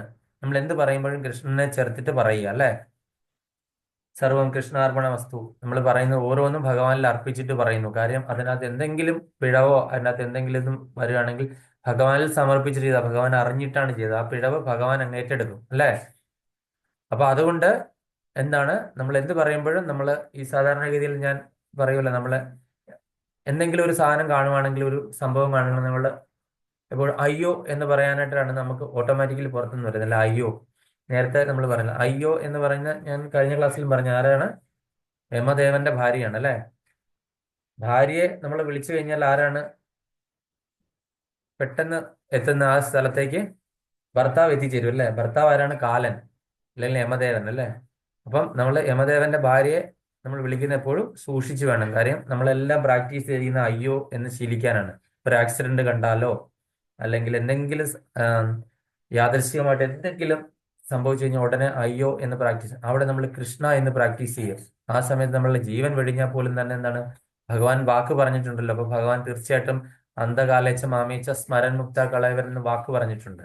അപ്പൊ തീർച്ചയായിട്ടും ഭഗവാൻ വന്ന് ഭഗവാന്റെ വിഷ്ണു പാർഷദന്മാർ വന്ന് നമ്മളെ ഏതെങ്കിലും വൈകുണ്ഠ ലോകത്തിലേക്കോ നമ്മൾ ഗോലോകത്തിൽ പോകാനായിട്ട് ക്വാളിഫൈഡ് ആണെങ്കിൽ ഗോലോകത്തിലേക്കോ കൊണ്ടുപോകും അല്ലേ. അപ്പൊ അതുകൊണ്ട് നമ്മൾ ആ ഓരോ സമയത്തും എങ്ങനെ ഭഗവാനായിട്ട് മെഡിറ്റേറ്റ് ചെയ്യണം. അപ്പൊ നമ്മളുടെ ജീവിത രീതിയിൽ നമ്മൾ ഈ പറയുന്നതിൽ എല്ലായിടത്തും ഒരാള് നമ്മൾ അഭിസംബോധന ചെയ്യുമ്പോൾ ഗുഡ് മോർണിംഗിന് പകരം ഹരേ കൃഷ്ണ പറയുക അല്ലേ. നമ്മൾ എന്ത് പറഞ്ഞു കഴിഞ്ഞാലും കൃഷ്ണ, അയ്യോ ഇത് അങ്ങനെ ആയോ ഇങ്ങനെ ആയോ, ആ ഒരു രീതിയിൽ കൃഷ്ണനെ അതിനകത്ത് ചേർക്കുക, ആഡ് ചെയ്യുക. അപ്പൊ കൃഷ്ണനെ ആഡ് ചെയ്യുമ്പോൾ അതിലെല്ലാം തന്നെ ആ ഒരു കൃഷ്ണമയ. അപ്പൊ ആ വിളിക്കുമ്പോൾ ഓരോ സമയത്തും ഭഗവാന്റെ ശ്രദ്ധ ഇങ്ങോട്ടേക്ക് തിരിയുക അല്ലേ. അപ്പൊ ഭഗവാൻ നമ്മൾ ഭഗവാനെ കാണാൻ ശ്രമിക്കുന്നു, ഭഗവാൻ നമ്മളെ കാണാനായിട്ട് ശ്രമിക്കുക അല്ലേ. അപ്പൊ ഭഗവാൻ നമ്മളെ കാണാനായിട്ട് എന്താണ്? ഭഗവാന്റെ നാമം നമ്മൾ വിളിക്കുമ്പോഴാണ് ഭഗവാൻ നോക്കുന്നത് ഇങ്ങോട്ട് തിരിഞ്ഞല്ലേ. അപ്പോൾ ഓരോ നിമിഷത്തിലും ഓരോ ഇതിലും നമ്മൾ കൃഷ്ണനെ ആഡ് ചെയ്യുക, നമ്മളുടെ സംസാരത്തിലും പ്രവൃത്തിയിലും എല്ലാം കൃഷ്ണനെ ആഡ് ചെയ്യുമ്പോഴത്തേനും എന്താണ്? ഭഗവാന്റെ ഒരു ശ്രദ്ധ ഓട്ടോമാറ്റിക്കലി വന്നു ചേരും. അപ്പൊ നമ്മളെല്ലാം ഗുരുവായൂർ എന്നിട്ട് ഗുരുവായൂരപ്പനെ നമ്മൾ എങ്ങനെയെങ്കിലും ഒരു നിമിഷം കാണാനായിട്ട് ശ്രമിക്കുന്നു. പക്ഷെ ഭഗവാൻ നമ്മളെ കണ്ടോ ഇല്ലയോ എന്ന് നമ്മൾ ഒരിക്കലും ചിന്തിക്കുന്നില്ല അല്ലേ. നമ്മൾ ഈ കണ്ട ക്യൂവിൽ നിന്ന് 6-7 മണിക്കൂർ നിന്ന് ക്യൂവിൽ നിന്നിട്ട് നമ്മൾ അവിടെ ചെന്ന് കഴിയുമ്പോൾ ആ ക്യൂവിൽ നിൽക്കുന്ന സമയത്ത് എത്ര ക്യൂ നിന്ന് കഴിഞ്ഞാലും അത്രയും സമയം ഭഗവാന്റെ നാമം ജപിച്ചുകൊണ്ട് നിൽക്കാനായിട്ട് അവസരം ഉണ്ടാക്കുന്നത് അത്രയും നല്ലതല്ലേ? നമ്മൾ അങ്ങനെ അവിടെ ഇരുന്ന് ബോറടിച്ച് ഇതെന്താണ്, നമ്മൾ അവിടെയുള്ള സെക്യൂരിറ്റിക്കാരെ അവിടെ വന്നിരിക്കുന്നവരെല്ലാം പ്രാഗി അവിടെ നിൽക്കുകയാണ്, എങ്ങനെങ്കിലും ഒന്ന് അകത്ത് ചെന്നാൽ മതി, അല്ലെങ്കിൽ ഇന്ന് ഇറങ്ങി പോയാൽ മതിയായിരുന്നു എന്നൊക്കെ പറഞ്ഞല്ലേ. അത്രയും സമയം എന്തുകൊണ്ട് നമുക്ക് നാമം ജപിച്ചുകൊണ്ട് നിന്നുകൂടാ? ഭഗവാനായിട്ട് അത്രയും അസോസിയേറ്റ് ചെയ്ത്. അതുപോലെ അകത്ത് ചെന്ന് കഴിയുമ്പോൾ നമ്മളെ ആ സെക്യൂരിറ്റിക്കാരെല്ലാം ചീത്ത പറഞ്ഞ് നമ്മളെ ഒരു സെക്കൻഡാണ് നമുക്ക് കാണാനായിട്ട് പറ്റുന്നത് അല്ലേ? അപ്പൊ ഭഗവാൻ നമ്മളെ കണ്ടോ ഇല്ലയോ എന്ന് നമുക്ക് എങ്ങനെ അറിയാൻ പറ്റും? ഇത്രയും കോടാനുകോടി ആൾക്കാരാ വന്നിരിക്കുന്നത്. ഭഗവാൻ എങ്ങനെയാണ് നമ്മളെ കാണുന്നത്? നമ്മളുടെ പ്രവൃത്തിയും നമ്മളുടെ മെഡിറ്റേഷൻ, നമ്മളുടെ മനസ്സും ഭക്തിയും ഭാവവുമാണ് ഭഗവാൻ നോക്കുന്നത് അല്ലേ? അപ്പൊ അങ്ങനെയുള്ളവരെ തീർച്ചയായിട്ടും ഭഗവാൻ കാണും. തീർച്ചയായിട്ടും നമ്മൾ ഉറപ്പായിട്ടും ഭഗവാൻ കാണും. നമുക്ക് കാണാൻ സാധിച്ചില്ലെങ്കിൽ കൂടെ ഭഗവാൻ നമ്മളെ ഇങ്ങോട്ട് കാണും. അതാണല്ലോ വേണ്ടത്. ഫൈനലി അതല്ലേ വേണ്ടത്? ഭഗവാൻ നമ്മളിൽ ഒരു ചെറിയ ഒരു ആ കോണിന്റെ ഓരോ കവികളൊക്കെ എഴുതി വെച്ചിരിക്കുന്നതാണ്. ഒരു ചെറിയൊരു പോർഷനിൽ കൂടെ നമ്മളെ കണ്ടാൽ മതി അല്ലേ? ഓരോ കവികളൊക്കെ സാഹിത്യ ഒരുപാട് എഴുതി വെച്ചിട്ടുണ്ട് അല്ലേ? എത്ര ഭംഗിയായിട്ടല്ലേ? അപ്പൊ അതിനു വേണ്ടിയിട്ടാണ് നമ്മൾ ശ്രമിക്കേണ്ടത്. അപ്പൊ ആ ഒരു ഗർവ് നമ്മൾ വെച്ച് പുലർത്താതിരിക്കുക. ബദ്ധജീവന് ഭഗവത് പാദങ്ങളിൽ സ്വയം സമർപ്പിക്കാൻ പ്രയാസം അനുഭവപ്പെടും. അപ്പം ഈ ഗർവുള്ളെങ്കിൽ വേണമെങ്കിൽ ഭഗവാൻ എന്നെ നോക്കിക്കോട്ടെ എന്നൊക്കെയുള്ള ഒരു ഗർവ്, അല്ലെങ്കിൽ ഇത്രയും നേരം ക്യൂ നിന്നു, ഏം, ഇനി എന്താണ്, ഞാൻ പോവുകയാണ്, എനിക്ക് വേണ്ട, ഇത്രയും നേരം എന്തിനാണ് ഭഗവാൻ എന്നെ ക്യൂവിൽ നിർത്തിയത് എന്ന് പറഞ്ഞ് ഞാൻ പുറത്തിറങ്ങിയിട്ട് അവിടെ നേരെ ഹോട്ടലിലേക്ക് പോയിട്ട് എന്തെങ്കിലും കഴിച്ചിട്ട് ഞാൻ തിരിച്ച് ഒരു വണ്ടിക്ക് കയറി പോവുകയാണെന്നുണ്ടെങ്കിൽ അതൊരു ഗർവല്ലേ? അപ്പം അപ്പൊ പരമാർത്ഥ ജ്ഞാനം വളർത്തിയെടുത്ത് താനല്ല ഭൗതിക പ്രകൃതിക്ക് അധീശൻ എന്ന് മനസ്സിലാക്കണം. അപ്പൊ ഈ ഭൗതിക പ്രകൃതിയൊക്കെ സൃഷ്ടിച്ചത് ഞാനാണ്, അല്ലെങ്കിൽ എന്റെ കഴിവ് കൊണ്ടാണ് ഇതൊക്കെ നിലനിൽക്കുന്നത്. ഈ വീട് ഞാൻ സൃഷ്ടിച്ചാണ്, ഞാൻ എന്റെ പ്ലാനിൽ, ഞാൻ എന്റെ സ്വന്തം ഐഡിയയ്ക്ക് ഉണ്ടാക്കിയതാണ് ഈ പ്ലാനിൽ. ഇതിന്റെ ഓരോ ഫർണിച്ചറും ഇന്റീരിയർ ഡിസൈൻ ചെയ്തത് ഞാനാണ്. ഇത് ഇങ്ങനെയൊക്കെ വിചാരിച്ചിട്ട് ചെയ്യുമ്പോൾ നമ്മൾ അതിന്റെ യഥാർത്ഥ ജ്ഞാനം മനസ്സിലാക്കിയ ഒരാൾക്ക് ഇങ്ങനെ പറയാണ്ട് സാധിക്കത്തില്ല. ഈ അഹങ്കാരജന്യമായ വിഭ്രാന്തിയിൽ നിന്ന് മുക്തനായാൽ ഭഗവാനിലുള്ള ആത്മാർപ്പണം ആരംഭിക്കാണ്ട് സാധിക്കും. അത് അടിവരെ ഇടേണ്ട ഒരു കാര്യമാണ്. അഹങ്കാര ജന്യമായ വിഭ്രാന്തിയിൽ നിന്ന് മുക്തനായാൽ ഭഗവാനിലുള്ള ആത്മാർപ്പണം ആരംഭിക്കാനായിട്ട് സാധിക്കും. അവിടെ തൊട്ടാണ് തുടങ്ങുന്നത്. ഈ അഹങ്കാരം വെടിഞ്ഞാൽ അവിടെ നിന്നാണ് നമ്മൾ തുടക്കം അല്ലേ? ഈ ഭൗതിക ലോകത്തിൽ ഏതെങ്കിലുമുള്ള വിധത്തിൽ ബഹുമതി നേടണമെന്ന് എപ്പോഴും പ്രതീക്ഷിക്കുന്നവർ പരമപുരുഷനെ ശരണം പ്രാപിക്കാനായിട്ട് സാധിക്കത്തില്ല. അപ്പൊ നമ്മൾ ചെയ്ത ഓരോ കാര്യത്തിനും നമ്മൾ ഒരു ബഹുമതി അല്ലെങ്കിൽ ക്രെഡിറ്റ് കിട്ടണമെന്ന് നമ്മൾ പ്രതീക്ഷിച്ചു കഴിഞ്ഞു കഴിഞ്ഞാൽ അങ്ങനെയുള്ള അവർക്ക് പരമപുരുഷനിൽ ശരണം പ്രാപിക്കാനായിട്ട് സാധിക്കത്തില്ല എന്ന് ഭഗവത്ഗീത പറയുന്നു. മായയിൽ നിന്നുളവാകുന്നതാണ് അഹംഭാവം. അപ്പൊ ഈ മായയിൽ, അത് നമ്മൾ പലതവണ പറഞ്ഞാണ്, അതുകൊണ്ട് ഞാൻ എൻ്റെ എക്സ്പ്ലനേഷനിൽ പോകുന്നില്ല.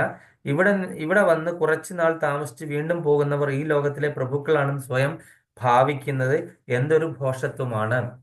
നമ്മൾ കുറച്ച് നാളത്തേക്ക് വളരെ ടെമ്പററി ആയിട്ട് ഇവിടെ വന്നു, വന്നിട്ട് നമ്മളൊരു വെയിറ്റ് ഷെഡിൽ നിൽക്കുന്ന പോലെ നിന്നിട്ട് നമുക്കുള്ള വണ്ടി വരുമ്പോൾ നമ്മൾ കയറി പോകുന്നു അല്ലേ?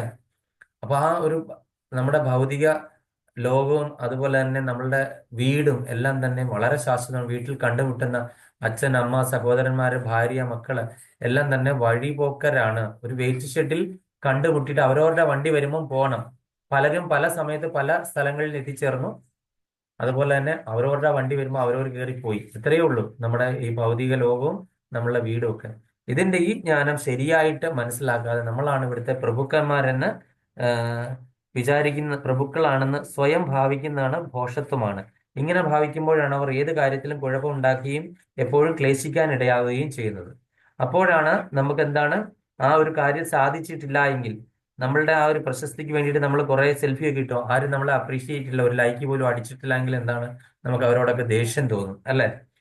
അപ്പൊ അങ്ങനെയാണ് ക്ലേശിക്കാനായിട്ട് നമുക്ക് ഇടവരുന്നത്. അവിടെ നിന്നാണ് നമുക്ക് കാമം, ക്രോധവും ലോഭവും നഷ്ടമൊക്കെ അങ്ങ് ഫീൽ ചെയ്യുക. അതെ, ലോകം എന്ന ലോകം ഈ തോന്നലിലാണ് സഞ്ചരിക്കുന്നത്. ഈ ഭൂമി മനുഷ്യവർഗത്തിന്റെ സ്വത്താണെന്ന് ആളുകൾ കരുതുന്നു. അങ്ങനെ തെറ്റിദ്ധരിച്ച് ഉടമസ്ഥാവകാശത്തിന്റെ പേരിൽ അതിനെ വിഭജിക്കുന്നു. ഇപ്പൊ നമ്മള് ഭൂമിയിൽ മനുഷ്യർ കാട്ടിക്കൂട്ടുന്ന ഓരോ പ്രവൃത്തിയും അല്ലെ, വലിയ വലിയ മലകളെല്ലാം ഇടിച്ച് നിരത്തി നമ്മൾ അതിൻ്റെ അകത്ത് കെട്ടിടങ്ങളൊക്കെ നിർമ്മിച്ച് നമ്മൾ ഭയങ്കര അമ്പരചുംബികളായ ആകാശത്തെ മുട്ടുന്ന മാതിരിയുള്ള കെട്ടിടങ്ങളൊക്കെ ഉണ്ടാക്കുന്നു. ഭൂമി നിരീക്ഷിച്ചു കഴിഞ്ഞാൽ, പ്രകൃതി നിരീക്ഷിച്ചു കഴിഞ്ഞാൽ ഒറ്റ ഭൂകമ്പത്തിൽ കൂടെ ഇതിനെല്ലാം കൂടെ താഴിടാൻ സാധിക്കും. ഒന്ന് രണ്ട് ഉരുൾപൊട്ടലുകൾ ഇങ്ങോട്ട് വന്നു, ഇതെല്ലാം ചിന്നിച്ചിതറി.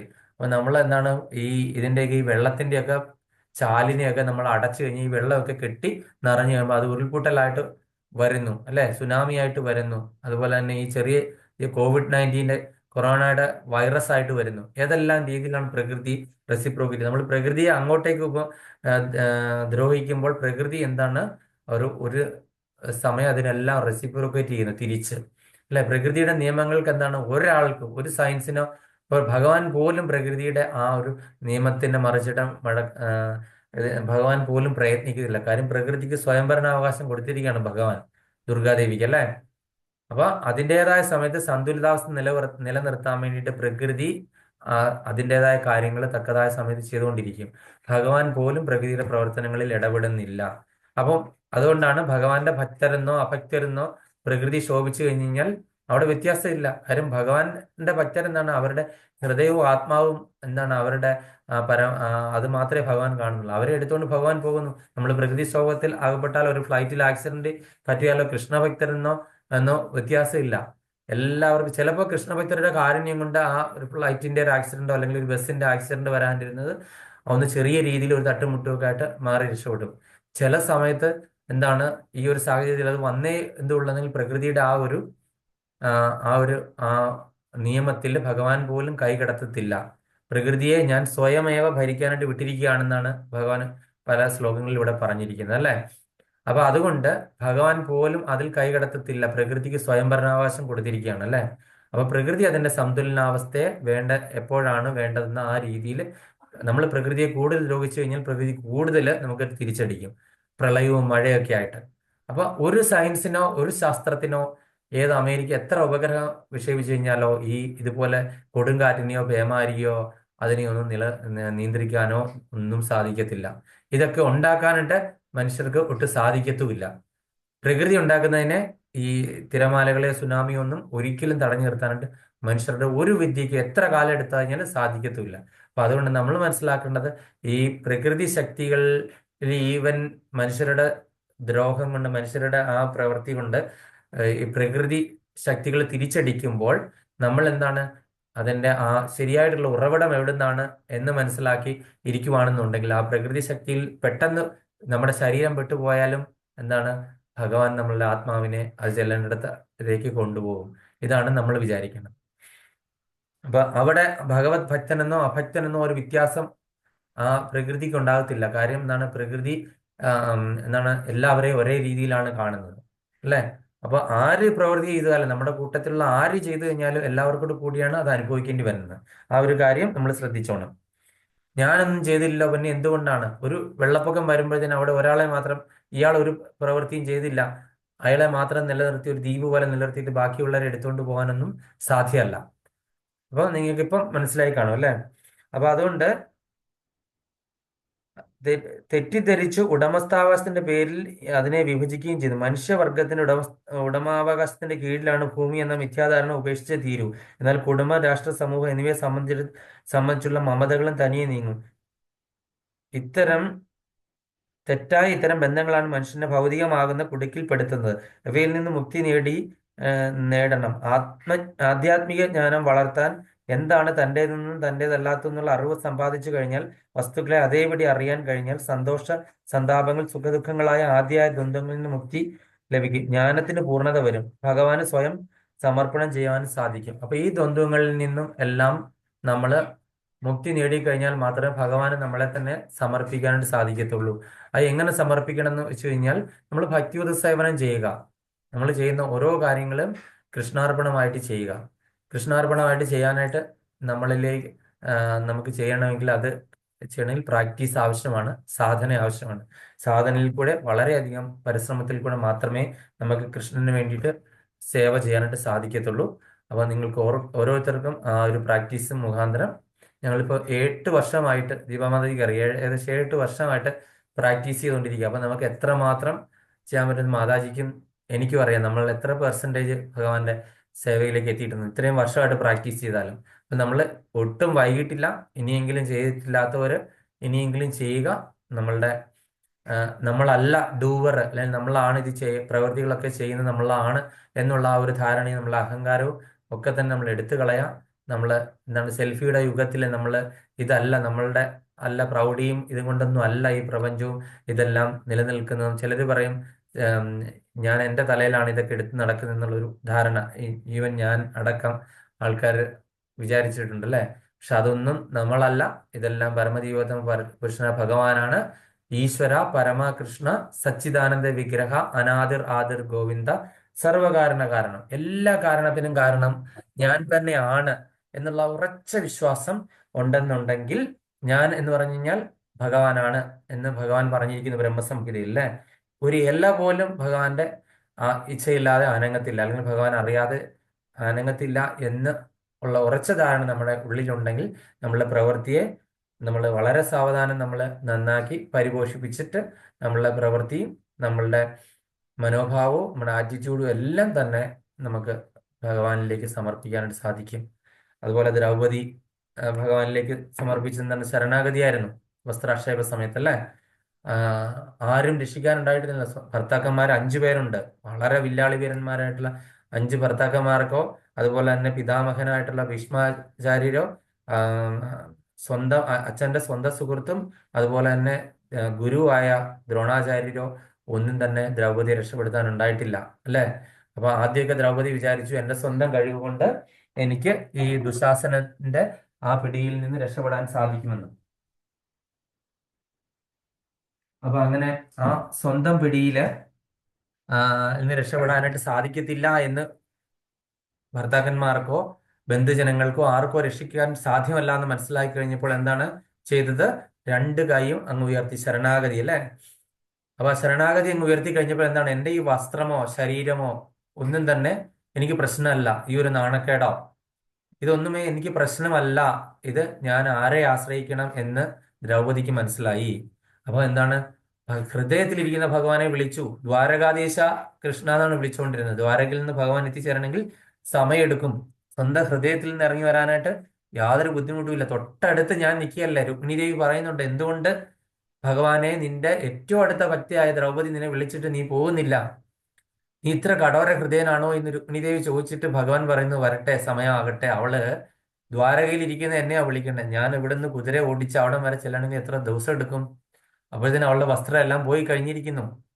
അപ്പൊ അങ്ങനെ പറഞ്ഞിരുന്ന് സ്വന്തം ഹൃദയത്തിലേക്ക് നോക്കി ദ്രൗപദി. ഹൃദയത്തിലിരിക്കുന്ന ഭഗവാനെ എന്റെ ഹൃദയേശ്വര, എന്റെ മാനസേശ്വര കൃഷ്ണ എന്ന് വിളിച്ചു ശരണാഗതി. 2 കൈ ഉയർത്തി. അതുകൊണ്ടാണ് നമ്മൾ ഹരേകൃഷ്ണ മഹാമന്ത്രം ജപിക്കുമ്പോൾ ചിലപ്പം നമ്മൾ ഒരുമിച്ച് ജപിക്കുമ്പോൾ ഇങ്ങനെ കൈ ഉയർത്തത്തില്ലേ. അതിന്റെ കാരണം ശരണാഗതി, വേറൊന്നുമില്ല. നമ്മുടെ കഷത്തിലൊന്നും ഇല്ല, ഒന്നും വെച്ചിട്ടില്ല. നമ്മൾ കർമ്മഫലങ്ങളും എല്ലാം നമ്മൾ വെച്ച് പൂർണ്ണമായ ശരണാഗതിക്കാണ് അല്ലെ. ഒരാൾ തോക്കെടുത്തു കഴിഞ്ഞാൽ നമ്മൾ എന്ത് ചെയ്യും? നമ്മളുടെ കയ്യിൽ ആയുധം തിരിച്ച് പ്രതികരിക്കാനില്ലെങ്കിൽ നമ്മൾ എന്താണ്, കൈ ഉയർത്തും അല്ലെ. അതിന്റെ അർത്ഥം എന്താണ്? ശരണാഗതിയാണ്, സറണ്ടർ. നമ്മൾ കീഴടങ്ങി കഴിഞ്ഞിരിക്കുന്നു. ആ ഒരു ശരണാഗതിയാണ് നമ്മൾ ഓരോരുത്തർക്കും വേണ്ടത്. അതിനു വേണ്ടിയിട്ട് നമുക്ക് അത്ര എളുപ്പമല്ല. അതിനു വേണ്ടിയിട്ട് പ്രാക്ടീസ് അത്യന്താപേക്ഷിതമാണ്. അപ്പൊ പ്രാക്ടീസിൽ കൂടെ നമ്മൾ ഈ പറഞ്ഞ ശരണാഗതിയിലേക്ക് എത്തിച്ചേരുക എന്നാണ് എനിക്ക് പറയാനുള്ളത്. ഇനി എന്തെങ്കിലും സംശയം ഞാൻ തെറ്റ് പറഞ്ഞിട്ടുണ്ടെങ്കിൽ ക്ഷമിക്കണം. എന്തെങ്കിലും സംശയം ഉണ്ടെങ്കിൽ ചോദിക്കാം. അല്ലെങ്കിൽ നമുക്ക് ഒരു പോയിന്റ് പറഞ്ഞിട്ട് എന്തെങ്കിലും മനസ്സിലാക്കി ഒരു പോയിന്റ് വീതം പറഞ്ഞിട്ട് നമുക്ക് നിർത്താം. ഹരേ കൃഷ്ണ.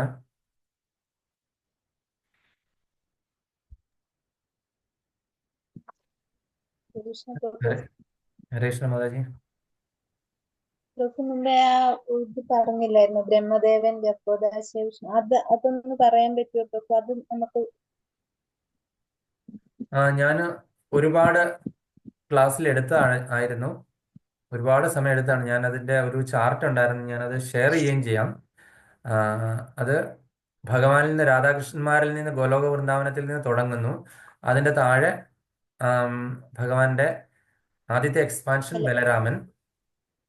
ഹരേ കൃഷ്ണ പ്രഭു. ഇവിടെ നെറ്റ് ഇടയ്ക്കിടയ്ക്ക് ഇങ്ങനെ സ്ലോ ആവുന്നുണ്ട്, അതുകൊണ്ട് എനിക്ക് കുറച്ച് മിസ് ആവുന്നുണ്ട് പ്രഭു. എന്തോ ആ എന്തോ ഉറവിടം പറഞ്ഞില്ലേ പ്രഭു? ഇവിടെ നെറ്റ് ഇടയ്ക്കിടയ്ക്ക് ഇങ്ങനെ സ്ലോ ആവുന്നുണ്ട്, അപ്പൊ എനിക്ക് കേൾക്കാൻ പറ്റുന്നില്ല. അതെയോ? ഭഗവാനിൽ നിന്ന് അതുകൊണ്ട് മിസ് ആവും. ആദ്യത്തെ എക്സ്പാൻഷൻ ബലരാമൻ. ബലരാമനിൽ നിന്ന് ഒന്നാം ചതുർവ്യൂഹം, 4 പേരുണ്ട്. ഒന്നാം ചതുർവ്യൂഹം എന്ന് പറയുന്നത് സംഘർഷണൻ. ഒരു മിനിറ്റ് പ്രഭു, ഒരു മിനിറ്റ് പ്രഭു.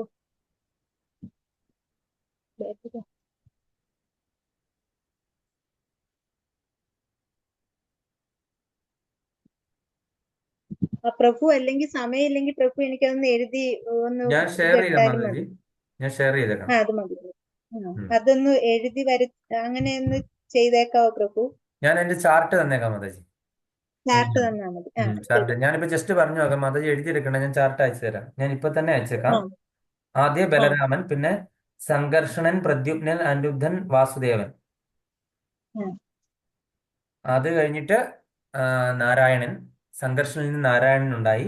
നാരായണനിൽ നിന്ന് അടുത്ത രണ്ടാം ചതുർവ്യൂഹം ഏതൊക്കെയാണെന്ന് വെച്ച് കഴിഞ്ഞാൽ മഹാസംഘർഷണൻ, പ്രദ്യുമ്നൻ, അനിരുദ്ധൻ, വാസുദേവൻ.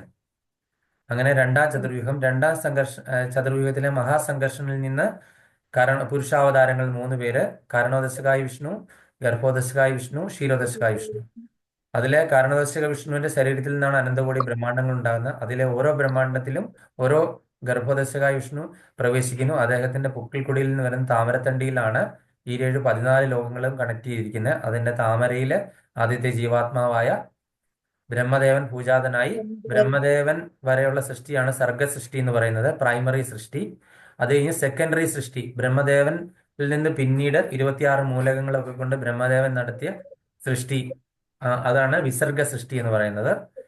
അപ്പോൾ ഈ വിസർഗ സൃഷ്ടി നടത്തിയ ഈ ഓരോ ജീവജാലങ്ങളിലും ഭഗവാൻ തന്നെ, ക്ഷീരസാഗരത്തിൽ ശയിക്കുന്ന ഭഗവാൻ പരമാത്മാവായിട്ട് അവരുടെ ഓരോരുത്തരുടെ ഹൃദയത്തിൽ ഇരിക്കുന്നു. ആ വിഷ്ണുവാണ് ക്ഷീരോദശകായ വിഷ്ണു.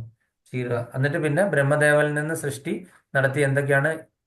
പഞ്ചഭൂതങ്ങൾ, പഞ്ചേന്ദ്രിയങ്ങൾ, കർമ്മേന്ദ്രിയങ്ങൾ, ജ്ഞാനേന്ദ്രിയങ്ങൾ, മനസ്സ്, ബുദ്ധി, മിഥ്യാഹങ്കാരം, കാലം, ജീവാത്മാവ്, പരമാത്മാവ്. ഇത്രയും സാധനങ്ങളെ വെച്ചിട്ട് ബ്രഹ്മദേവൻ സൃഷ്ടി നടത്തുന്നു. സൃഷ്ടി നടത്തി പ്രജാപതിയെ, മനുക്കളെയൊക്കെ സൃഷ്ടിച്ചു. പിന്നെ അവർ വീണ്ടും സൃഷ്ടി നടത്തി. പിന്നെ ഭൗതിക പ്രപഞ്ചത്തെ ഭഗവാൻ സൃഷ്ടിച്ചു. ഭഗവാന്റെ ഒരു ദൃഷ്ടി കൊണ്ട് തന്നെ ഈ പ്രപഞ്ചം മുഴുവൻ ഫലഭൂയിഷ്ടമായി. അപ്പൊ എല്ലാ മൂലകങ്ങളും ജീവജാലങ്ങളും ഒക്കെ ആയി.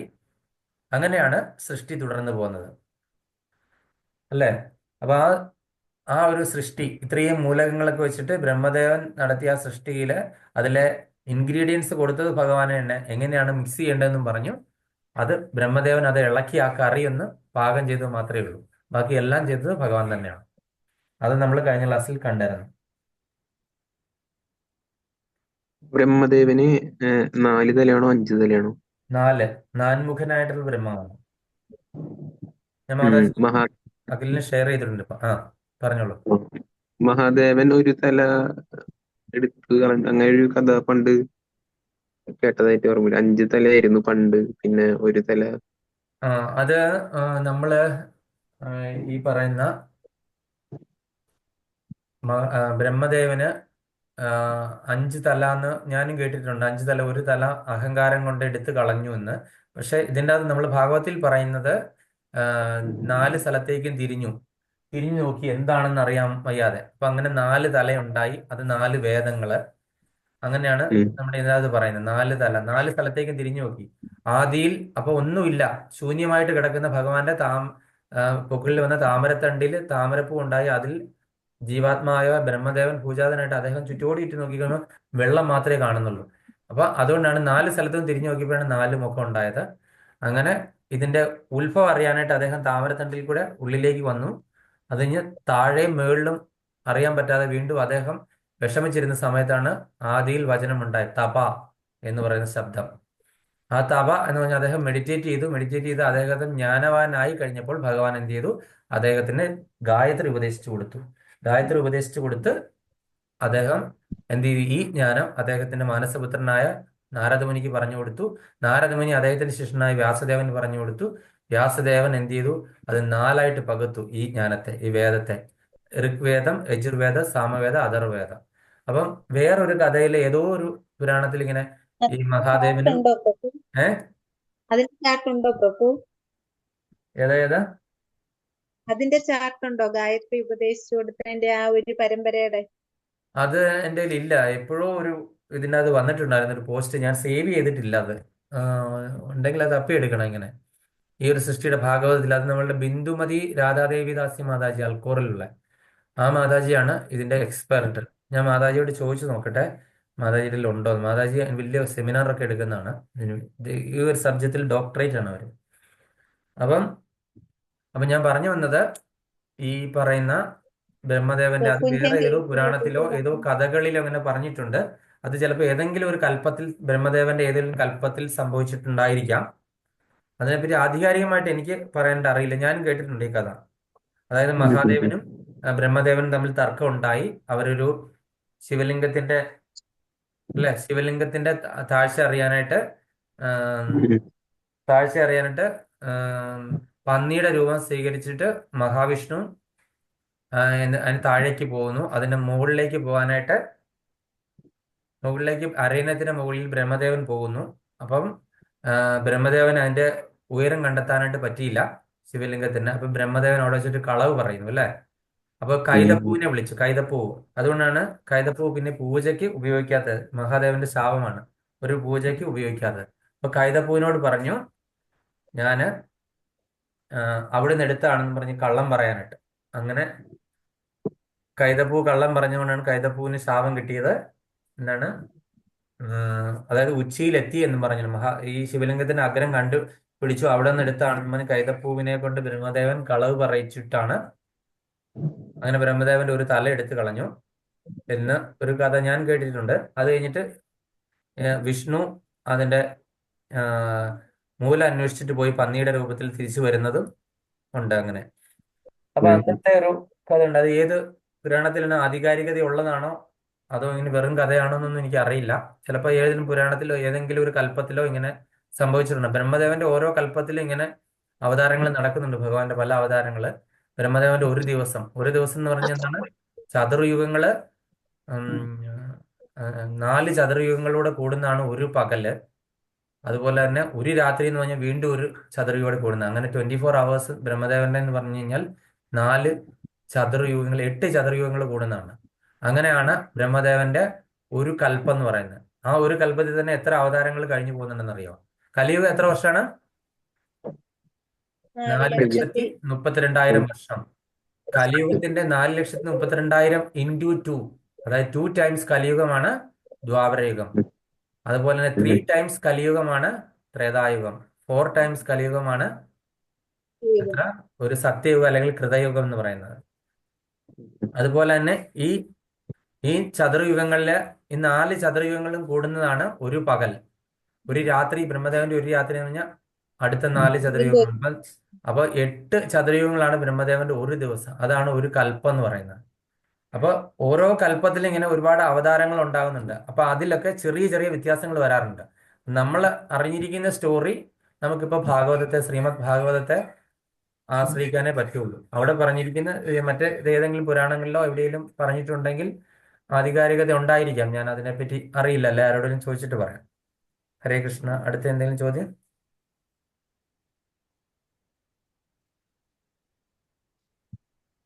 നിങ്ങൾക്ക് രണ്ടുപേർക്കും അതിന്റെ ചാർട്ട് അയച്ചിട്ടുണ്ട്. അത് പതുക്കെ നോക്കുക. ഇനി ഒരുപാട് തവണ ഗ്രൂപ്പിലൊക്കെ അത് ഷെയർ കിട്ടി ചെയ്താണ്. പ്രഭു. ഇനി വേറെ ചോദ്യം ഒന്നും ഇല്ലെങ്കിൽ എന്തെങ്കിലും ഒരു പോയിന്റ് പറയാം. കിട്ടി കിട്ടിയല്ലേ?